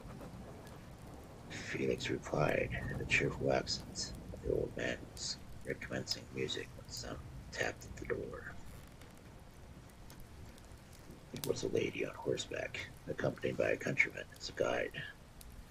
The lady was dressed in a dark suit, covered by a thick black veil. Agatha asked a question, to which the stranger only replied by pronouncing, in a sweet accent, the name of Felix. Her voice was musical, but unlike that of my friend's. On hearing the word, Felix came up hastily to the lady, who, when she saw him, threw up her veil, and I beheld a countenance of angelic beauty and expression. Her hair was shining raven black, curiously braided. Her eyes were dark but gentle, although animated. Her features of irregular proportion, and her complexion wondrously fair. Each cheek tingled with a lovely pink. Felix seemed ravished with delight when he saw her. Every trait of sorrow vanished from his face, and it instantly expressed a degree of ecstatic joy, of which I could hardly be believed capable. His eyes sparkled as his cheeks flushed with pleasure, and at that moment I thought him as beautiful as a stranger. She appeared affected by different chained feelings. Wiping a few tears from her lovely eyes, she held out her hand to Felix, kissed it rapturously, and called her, as well as I could distinguish, the sweet Arabian. She did not appear to understand him, but smiled. He assisted her to dismount, dismissed her guide, and conducted her into the cottage. Some conversation took place between him and his father, and the young stranger knelt at the old man's feet, and would have kissed his hand, but he raised her and embraced her affectionately. I soon perceived that although the stranger uttered articulate sounds, and appeared to have a language of her own, she was neither understood by, nor herself understood, the cottagers. They made many signs which I did not comprehend, but I saw that her presence diffused gladness through the cottage, dispelled her sorrow as the sun dissipates the morning mists. Felix seemed particularly happy, and with smiles of delight welcomed his Arabian. Agatha, the ever gentle Agatha, kissed the hands of the lovely stranger, and pointing to her brother, made signs which appeared to me to mean that he had been sorrowful until she came. Some hours passed thus, while they, by their countenance, expressed joy, the cause of which I did not comprehend. Presently I found, by the frequent recurrence of one sound which the stranger repeated after them, that she was endeavoring to learn their language, and the idea instantly occurred to me that I should make use of the same instructions to the same end. The stranger learned about 20 words in the first place. Most of them, indeed, were those which I had known before, but I profited by the others. As night came, Agatha and the Arabian retired early. When they separated, Felix kissed the hand of the stranger and said, "Good night, sweet Safie." He sat up much longer, conversing with his father, and by frequent repetitions of her name, I conjectured that their lovely guest was the subject of their conversation. I ardently desired to understand them, and bent every faculty towards that purpose, but found it utterly impossible. The next morning, Felix went out to his work, but after the usual occupations of Agatha had finished, the Arabian sat at the feet of the old man, and, taking his guitar, played some airs so entrancingly beautiful that they at once drew tears of sorrow and delight from my eyes. She sang, and her voice flowed in such rich cadence, swelling and dying away like a nightingale in the woods. When she had finished, she gave the guitar to Agatha, who at first declined it. She played a simple air, and her voice accompanied it with sweet accents, but unlike the wondrous strain of the stranger. The old man appeared enraptured, and said some words, but Agatha endeavored to explain to Safie, and by which he appeared to rush to express that she bestowed on him a greater delight to her music. The days now passed as peacefully as before, with the sole utterances of joy that had taken the place of sadness in the countenances of my friends. Safie was always gay and happy.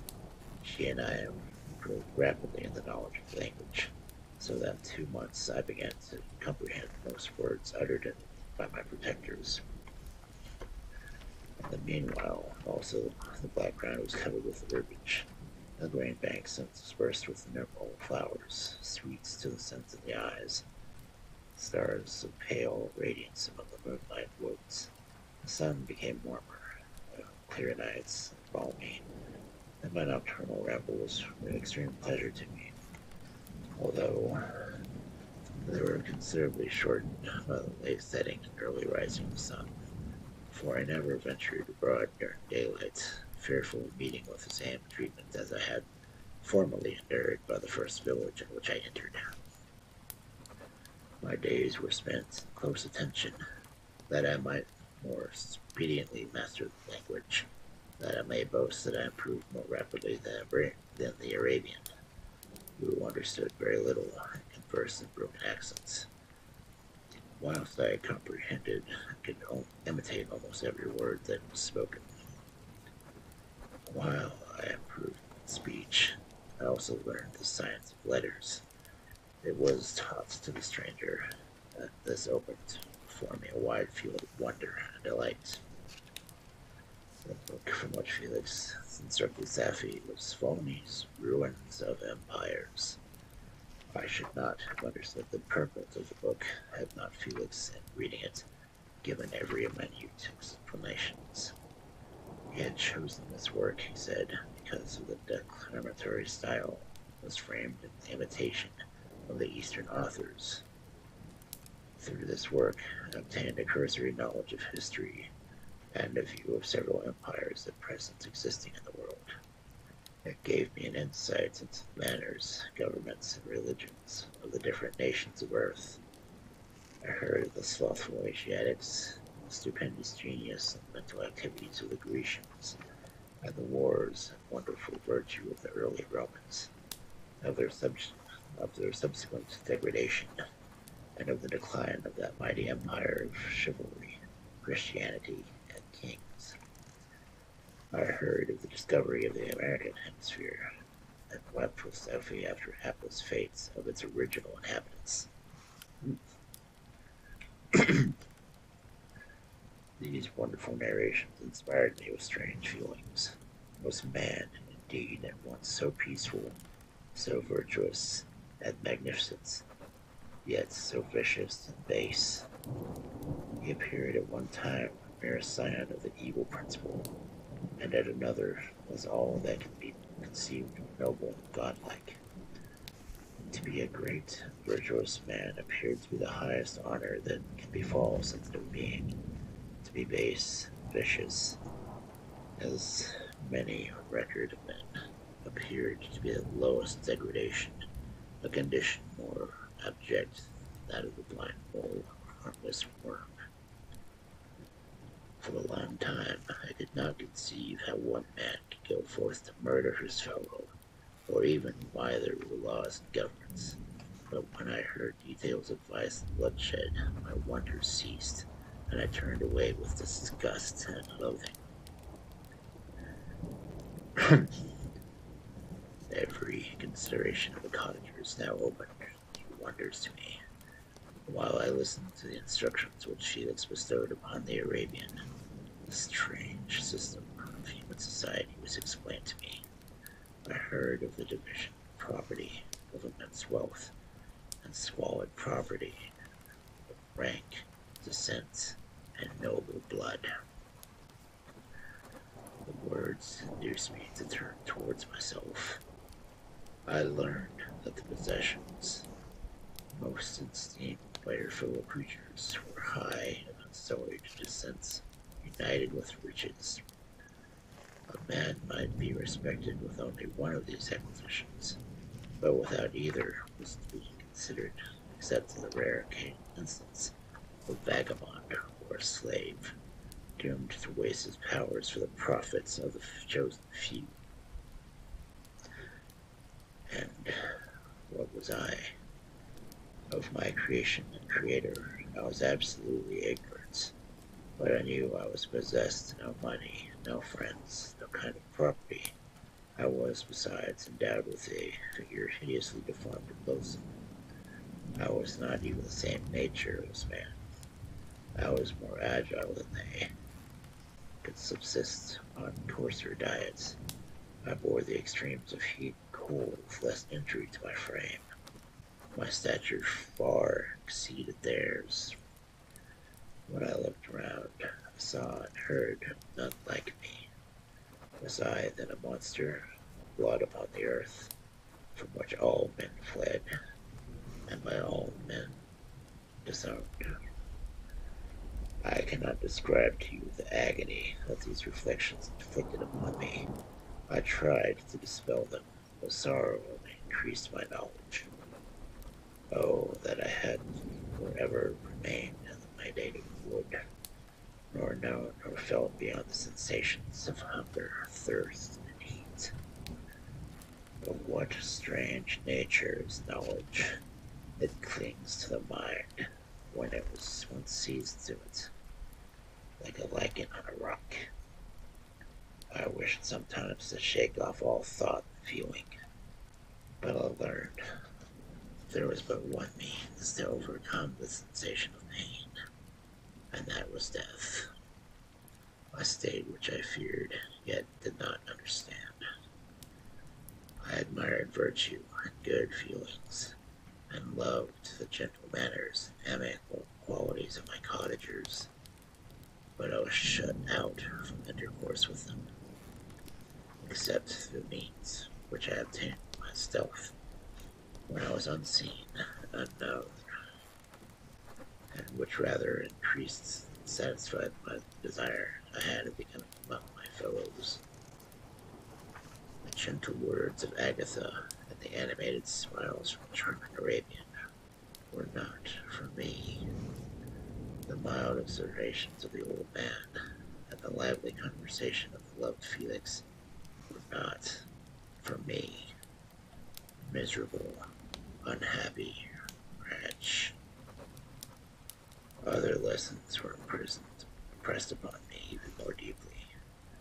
I heard of the difference of the sexes, of birth, growth of children, how the father doted on the smiles of the infants, and on the lively sallies of the older child, how all life and cares of the mother were wrapped up in a precious charge, how the mind of the youth expanded and gained knowledge of brother, sister, and all the various relationships that bind one human being to another in mutual bond.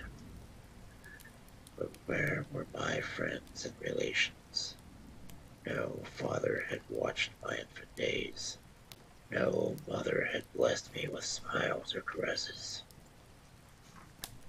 Or if they had, all my past life was now a blot, a blind vacancy in which I distinguished nothing. From my earliest remembrance, I had been as I was then in height and proportion. I had never seen, yet resembled, or claimed any intercourse with me. What was I? The question again recurred, to be answered only with groans. I will soon explain to what these feelings tended, but allow me to return to the cottagers, whose story excited in me such various feelings of indignation, delight, and wonder, which all terminated in additional love and reverence for my protectors. For so I loved in an innocence, half painful, self-deceit, Holland. I started getting some reverb in that one.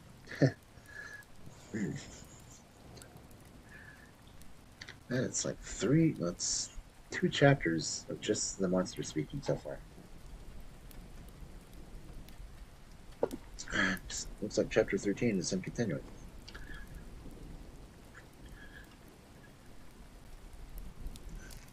I'm going to continue because it's only a minute and 43. Well, hour and 43, so we're good. Chapter 13. Some time elapsed before I learned of the history of my friends. It was one which could not fail to impress itself deeply in my mind, unfolding, as it did, a number of circumstances, each interesting and wonderful to one so utterly experienced as I was. The name of the old man was de Lacy.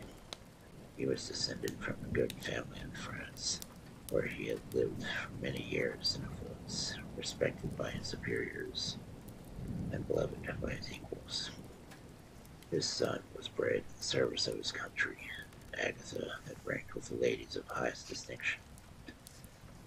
A few months before my arrival, they lived in a large and luxurious city called Paris, surrounded by friends and possessed of every enjoyment which virtue, refinement of intellect, or taste, accompanied by my moderate fortune, could afford. The father of Safi had been the cause of their ruin. He was a Turkish merchant, and had inhabited Paris for many years, when, for some reason which I could not learn, had become obnoxious to the government. He was seized and cast into prison the very day that Safi arrived in Constantinople, from Constantinople to join him.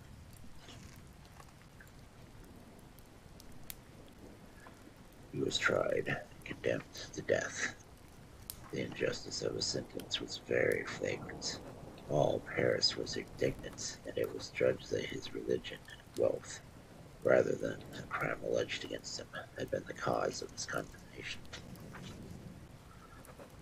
Felix had been present at the trial. His horror and indignation were uncontrollable. When he heard the decision of the court, he made, at that moment, a solemn vow to deliver him, and then looked around for the means. After many fruitless attempts to gain admittance to the prison, we found a strongly gated window within unguarded parts of the building, which he lighted the dungeon of the misfortunate Mahatma, oh, Mahamatan, who, loaded with chains, pointed in despair for execution of the barbarous sentence. Felix visited the grate at night and made known to the prisoner his intentions of his favor. The Turk, amazed and delighted, endeavored to kindle a zeal of his deliverance promised reward and wealth. Felix rejected his offers with contempt, yet when he saw the lovely Sapphi, who was allowed to visit her father, and who, by her gestures, expressed her lively gratitude, the youth could not help hoping to his own mind that the captive possessed a treasure which would fully reward his toil and hazard. The Turk quickly perceived the impression that his daughter had made on the heart of Felix, and endeavored to secure him more entirely in his interests. Hey, Sammy, by the promise of her hand in marriage, so soon as he should be conveyed to a place of safety. Felix was too delicate to accept this offer, yet he looked forward to the possibility of the event of the consummation of his happiness. During the ensuing days, while the preparations were going forward for the escape of the merchant, the zeal of Felix was warmed by several letters that he received from this lovely girl, whom found means to express her thoughts in the language of her lover, by the aid of an old man, a servant of her father's, who understood French. She thanked him in the most ardent terms for his intended services towards her father, and at the same time deeply deplored her own fate. I have copies of these letters, for I found means, during my residence at the hovel, to procure instruments of writing, and the letters were often in the hands of Felix or Agatha. Before I depart, I'll give them to you. They will prove the truth of my tale. But at present, as the sun has already far declined, I shall only have time to repeat the substance of them to you. Thank you, Sam.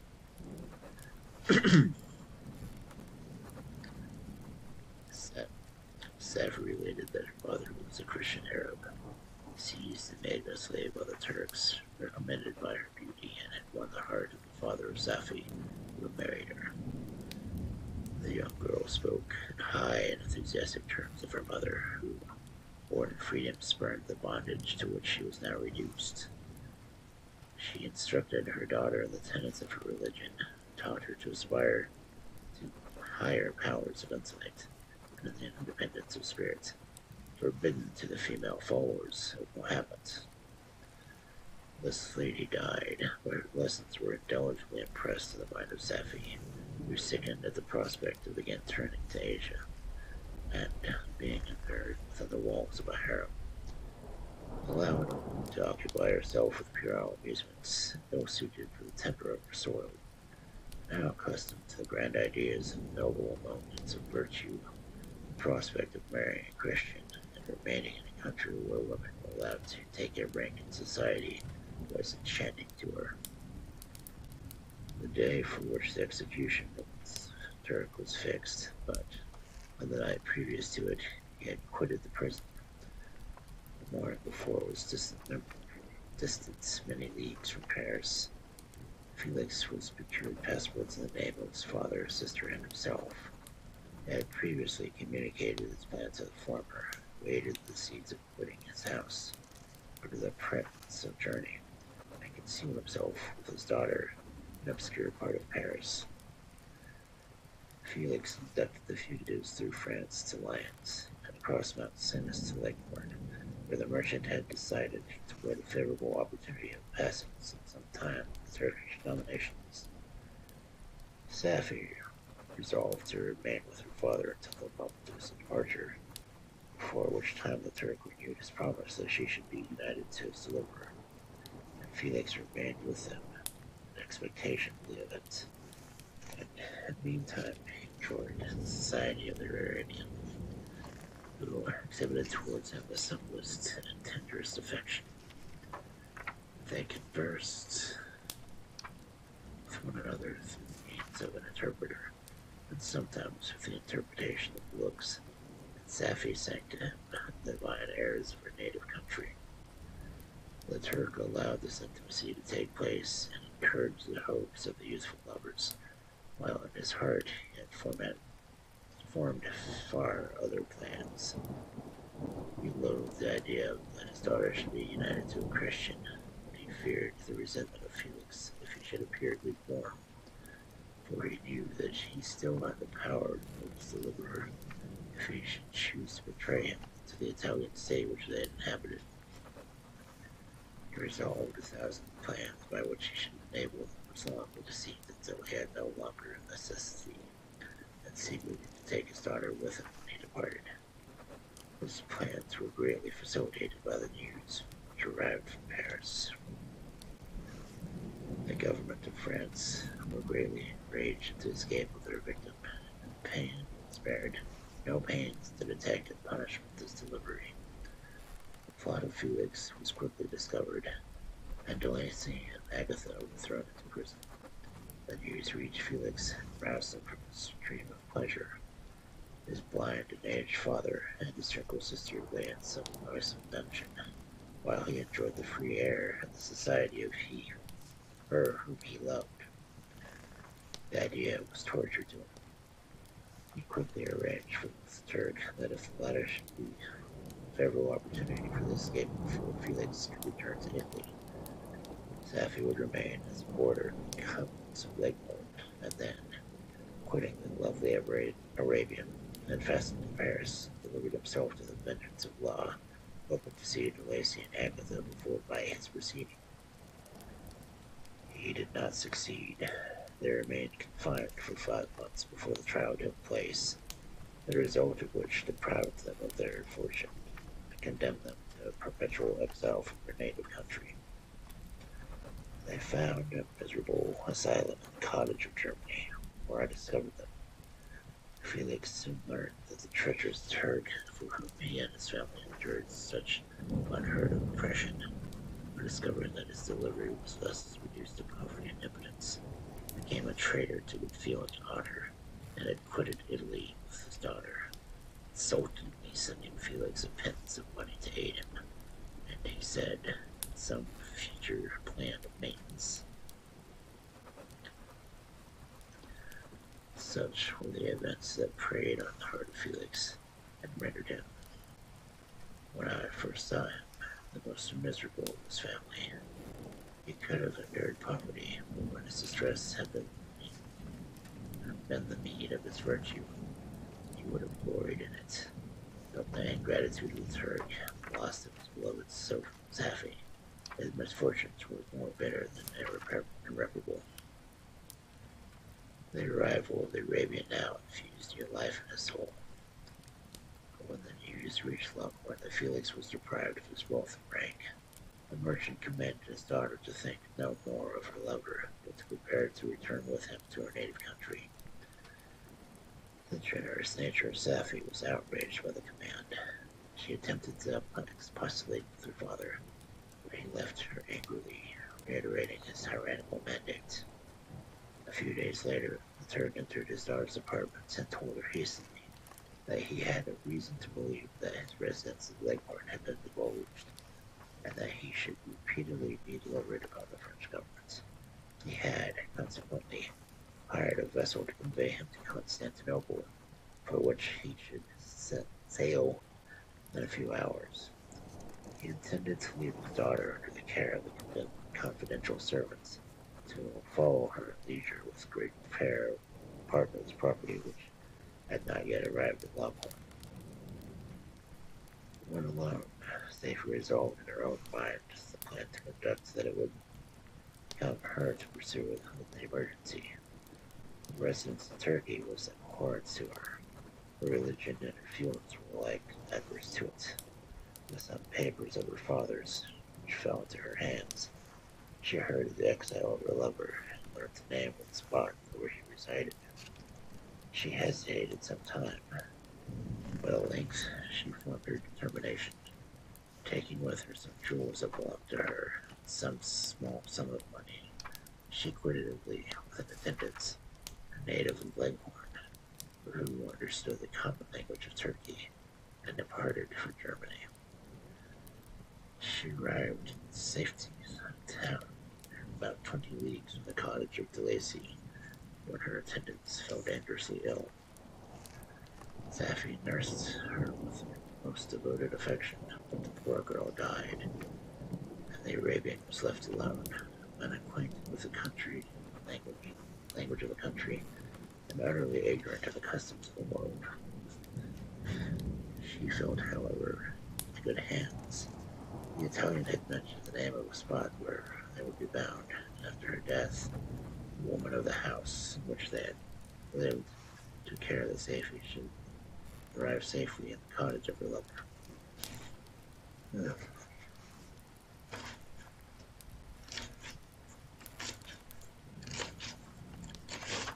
Okay, I'm going to do one more chapter. Chapter 14. Such was the country of my beloved cottagers. It impressed me deeply. I learned from the views of social life which it developed to admire their virtues and to deprecate the vices of mankind. As yet I looked upon crime as a distant evil. Benevolence and generosity were ever present before me, inciting within me a desire to become an actor in the very busy scene where so many admirable qualities were called forth and displayed. But, giving an account of my progress of my intellect, I must not omit a circumstance which occurred in the beginning of the month of August of the same year.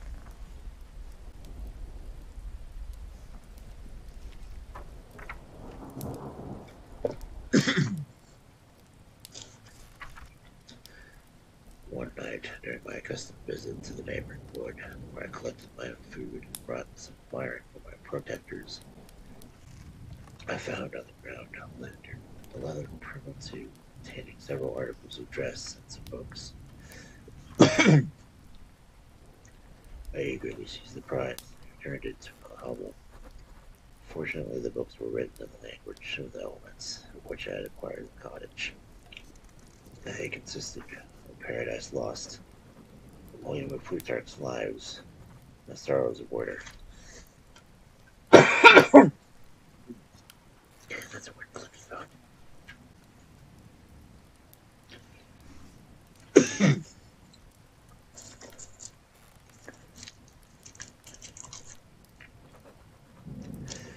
The possession of these great treasures gave me extreme delight. I now continually studied and exercised my own mind upon these histories, whilst my friends were employed in their ordinary occupations. I can hardly describe to you the effect of these books.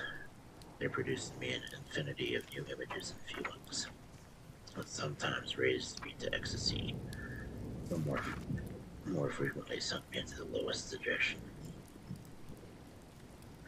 And The Sorrows of Order, besides the interest of its simple and affecting story, so many opinions were canvassed, and so many lights thrown upon what had hitherto been obscure subjects, that I found it a never-ending source of speculation and astonishment.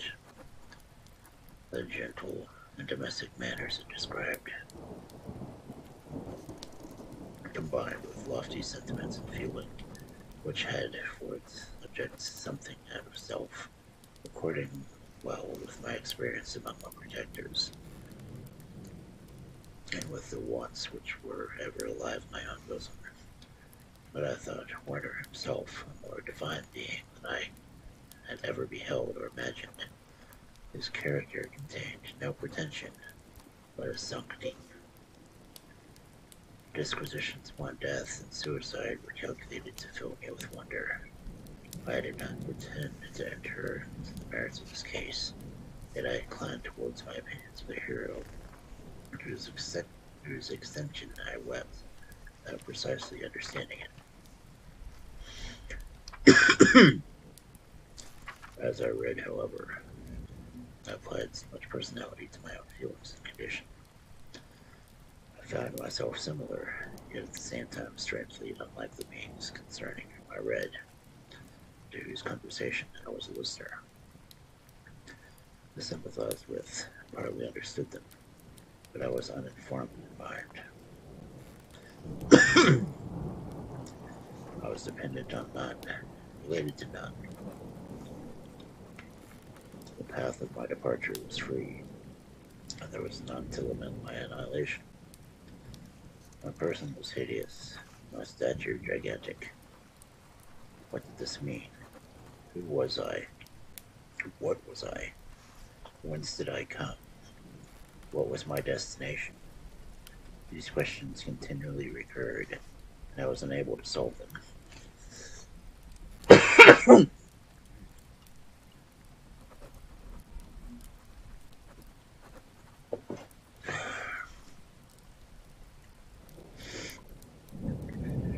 volume of Plutarch's Lives, which I possessed, contained the histories of the first founders of the ancient republics. This book had a far different effect on me from the sorrow of murder. I learned from Loiter's imaginations despondency and gloom. But Plutarch taught me high thoughts. He elevated me from my wretched sphere to my own reflections, to admire and to love the heroes of past ages. Many things I had surpassed my understanding and experience. I had a very confused knowledge of kingdoms, wide extensive country, mighty rivers, mountainous seas. But I was perfectly unacquainted with towns and larger semblances of men. The cottage of my protectors had been my only school in which I had studied human nature. This book developed new and mightier scenes of action. I read of men concerned in public affairs, governing or massacring their species. I felt the greatest ardor for virtue rise within me, and abhorrence for vice, as far as I understood the significance of those terms, relative as they were, as I applied them to pleasure and pain alone. Induced by these feelings, I was of course led to admire peaceable lawgivers, Nerva, Solon, and Lycurgus, in preference to Romulus and Theseus. The patriarchal lives of my protectors caused these impressions to take a firm hold on my mind, perhaps if my introduction to humanity had been made by a young soldier burning for glory and slaughter. Should I have been imbued different sensations? But Paradise Lost excited different and far deeper emotions. I read it as I had read the other volumes which had fallen into my hands, as a true history. It moved every feeling of wonder and awe at the picture of an omnipotent God warring over and warring with his creatures was capable of exciting. I often referred to several situations, such as their similarity struck me to my own. Like Adam, I was created separately, united by no link to any other being in existence, but his state was far different from mine in every other aspect. He had come forth in the hands of God, a perfect creature, happy and prosperous, guarded by the special care of his creator. He was allowed to converse with and acquire knowledge from beings of a superior nature. But I was wretched, hopeless, and alone. Many times I considered Satan as the fitter for my condition, for often, like him, when I viewed the bliss of my protectors, the bitter gall of envy rose within me.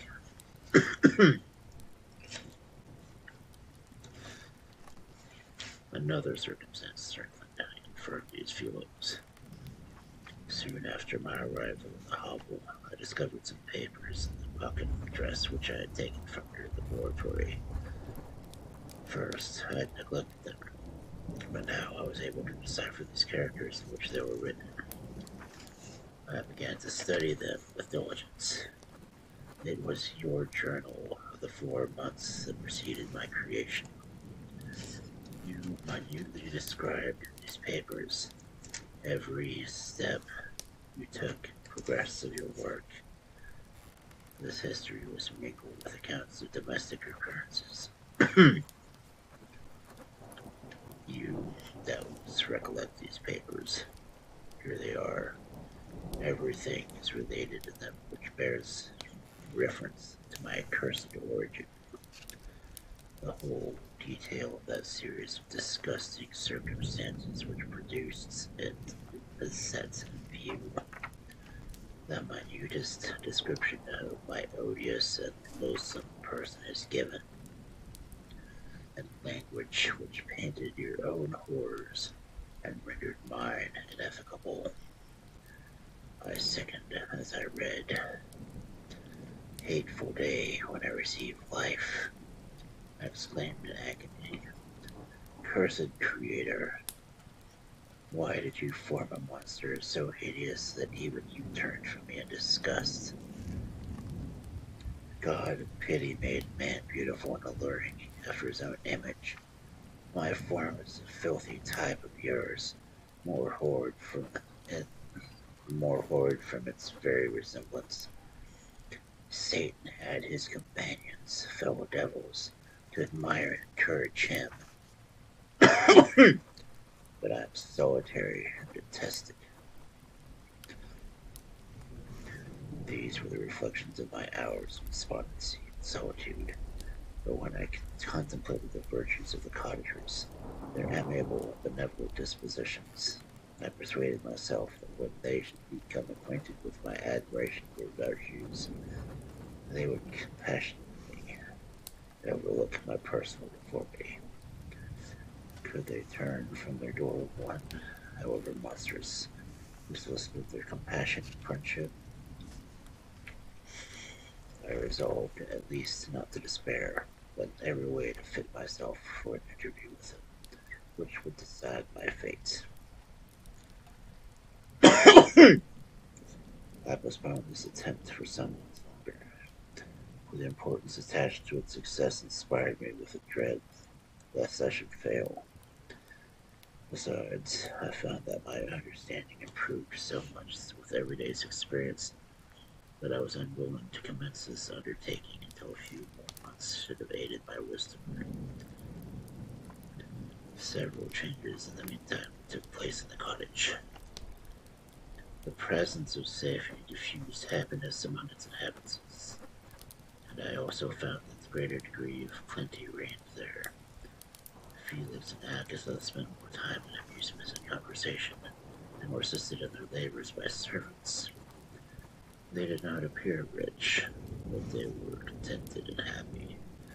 Their feelings were serene and peaceful, while mine became every day more tumultuous. Increase of knowledge only discovered to me more clearly what a wretched outcast I was. I cherished hope, it is true, but it vanished when I beheld my person reflected in the water, or my shadow in the moonshine, even as a frail image in considerate shade. I endeavored to crush these fears and to fortify myself for the trial which it was a few months.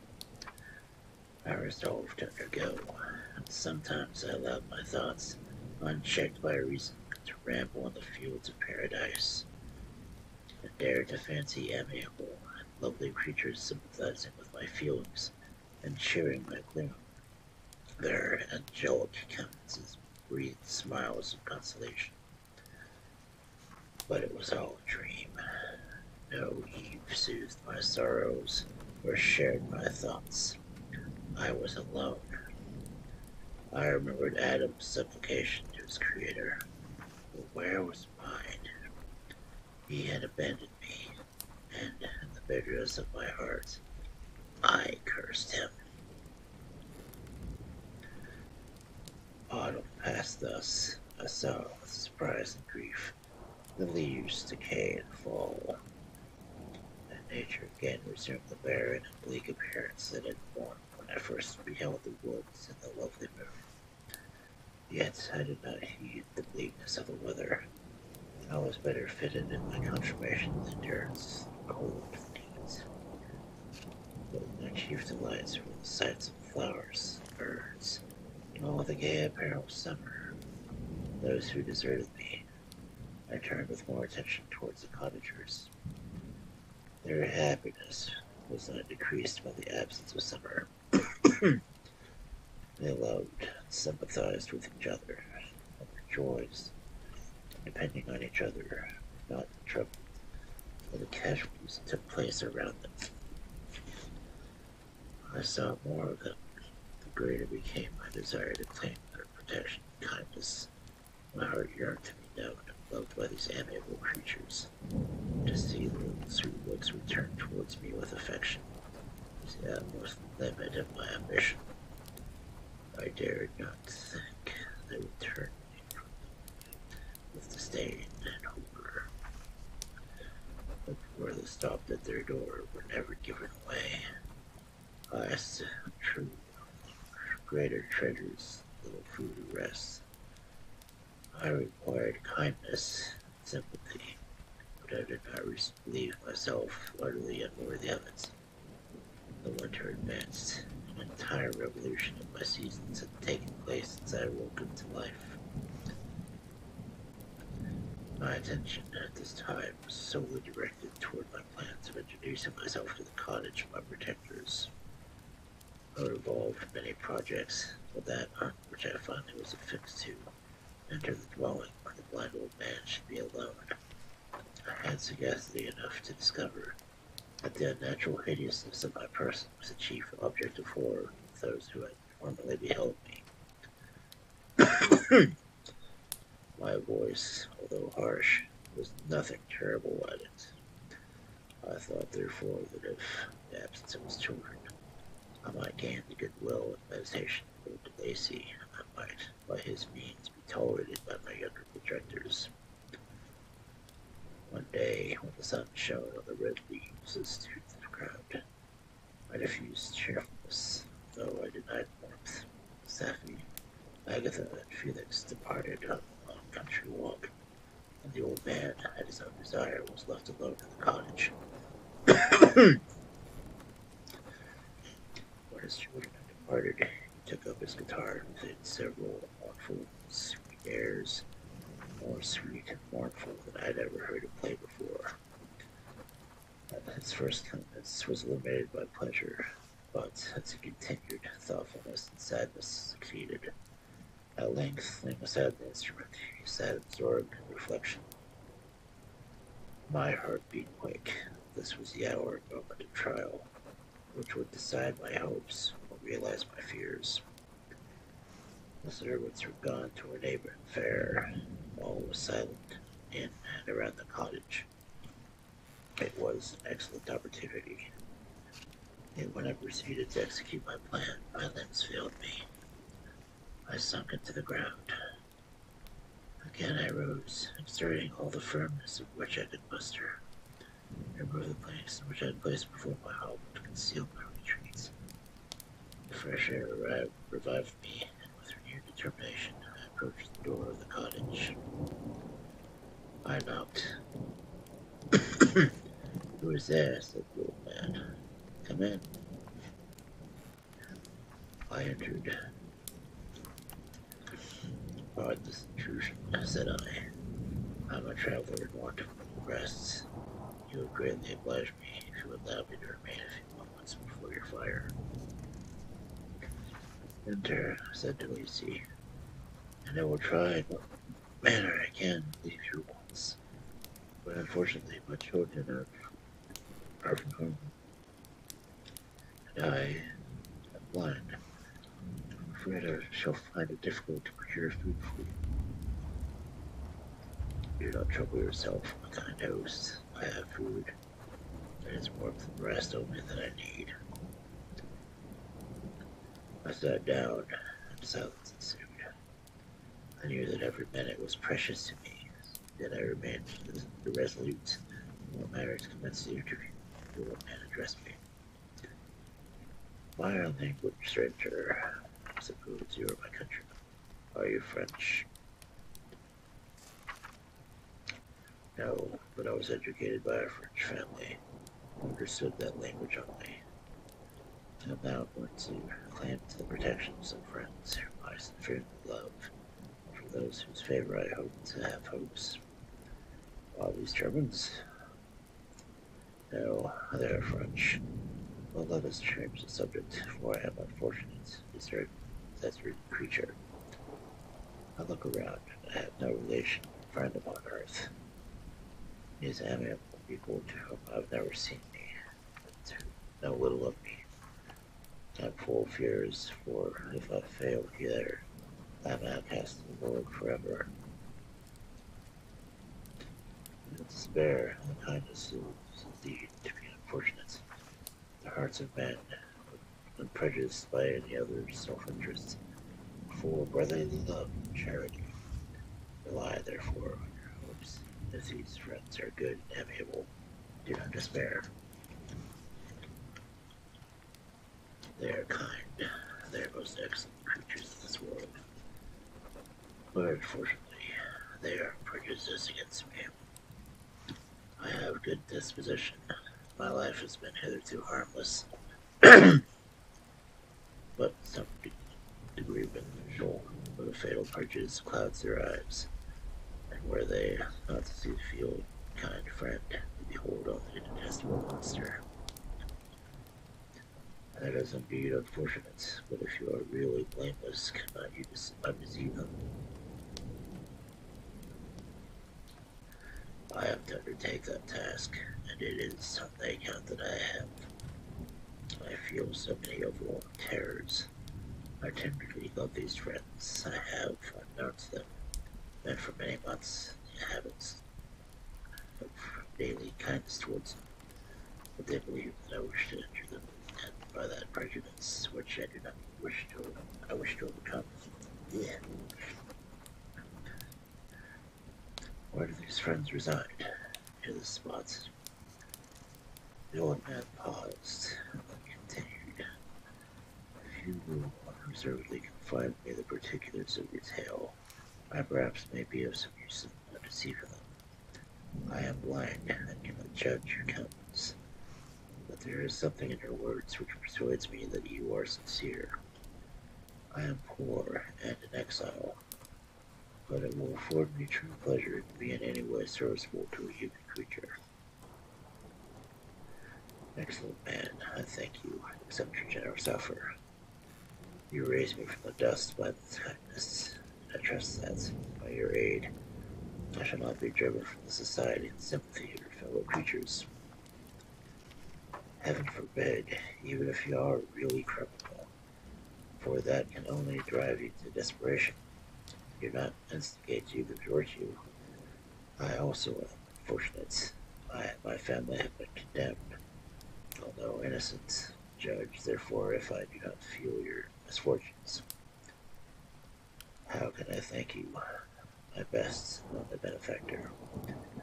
From your lips I have first heard the voice of kindness directed towards me. I shall be forever grateful, and your present humanity assures me of success with those friends whom I am on the point of meeting. May I know the names and residence of your friends? I paused at this. I thought I thought was a moment of decision. I struggled vainly for firmness sufficient to answer, but the effort destroyed all my remaining strength. I sank in the chair and sobbed aloud. At that moment I heard steps of my younger protectors. I had not a moment to lose, but seized the old man with my hand, cried, "Now is the time. Save and protect me. You and your family are the friends whom I seek. Do not desert me in the hour of trial." "Great God!" exclaimed the old man. "Who are you?" At that instant the cottage door was opened, and Felix, Safi, and Edith entered. Who can describe their horror and consternation beholding me? Agatha fainted. Safi, unable to attend to her friend, rushed out of the cottage. Felix started forward, and the supernatural force tore me from his father, whose knees I clung. In a transport of fury, he dashed me to the ground and struck me violently with a stick. I could have torn him limb from limb, as a lion rips an antelope, but my heart sunk within me, as with bitter sickness I never refrained. I saw him on the point of repeating his blows, overcome by pain and anguish. I quitted the cottage, and the general tumult escaped unperceived to my hovel. Okay, my voice is going, so I'm gonna go and stop there. Alright, made it through chapter 14, so I'd say we did pretty good. Oh.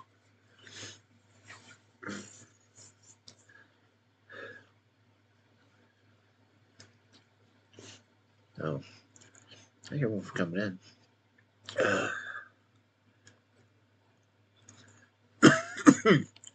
And that last chapter was going to do me in. I wanted to make sure I got through it.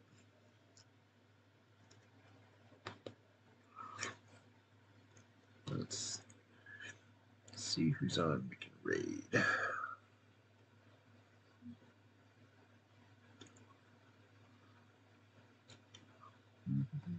I don't know if reading stories.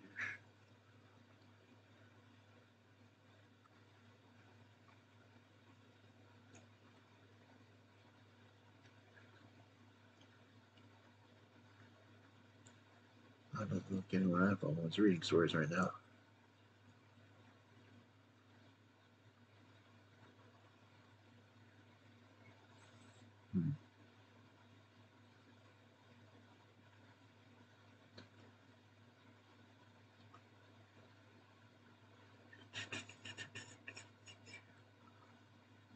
Let's see, we could do some language.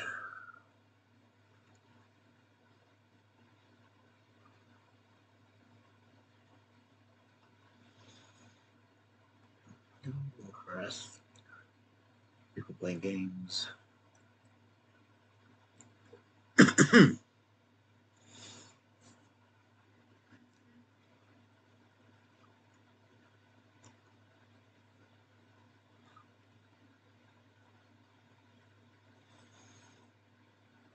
No. I see a rabbit I haven't raided.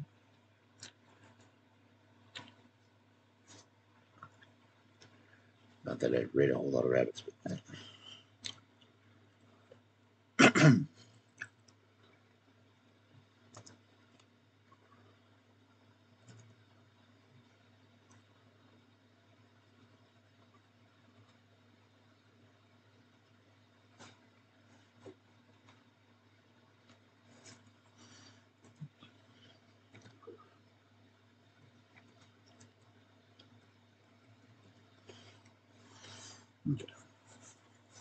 Yeah. Again, thanks for everyone coming in. Nice to have people coming in and such.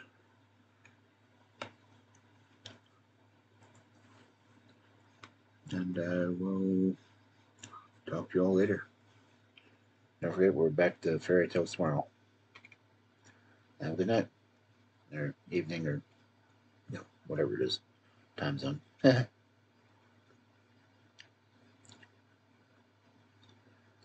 Talk to you all later. Bye.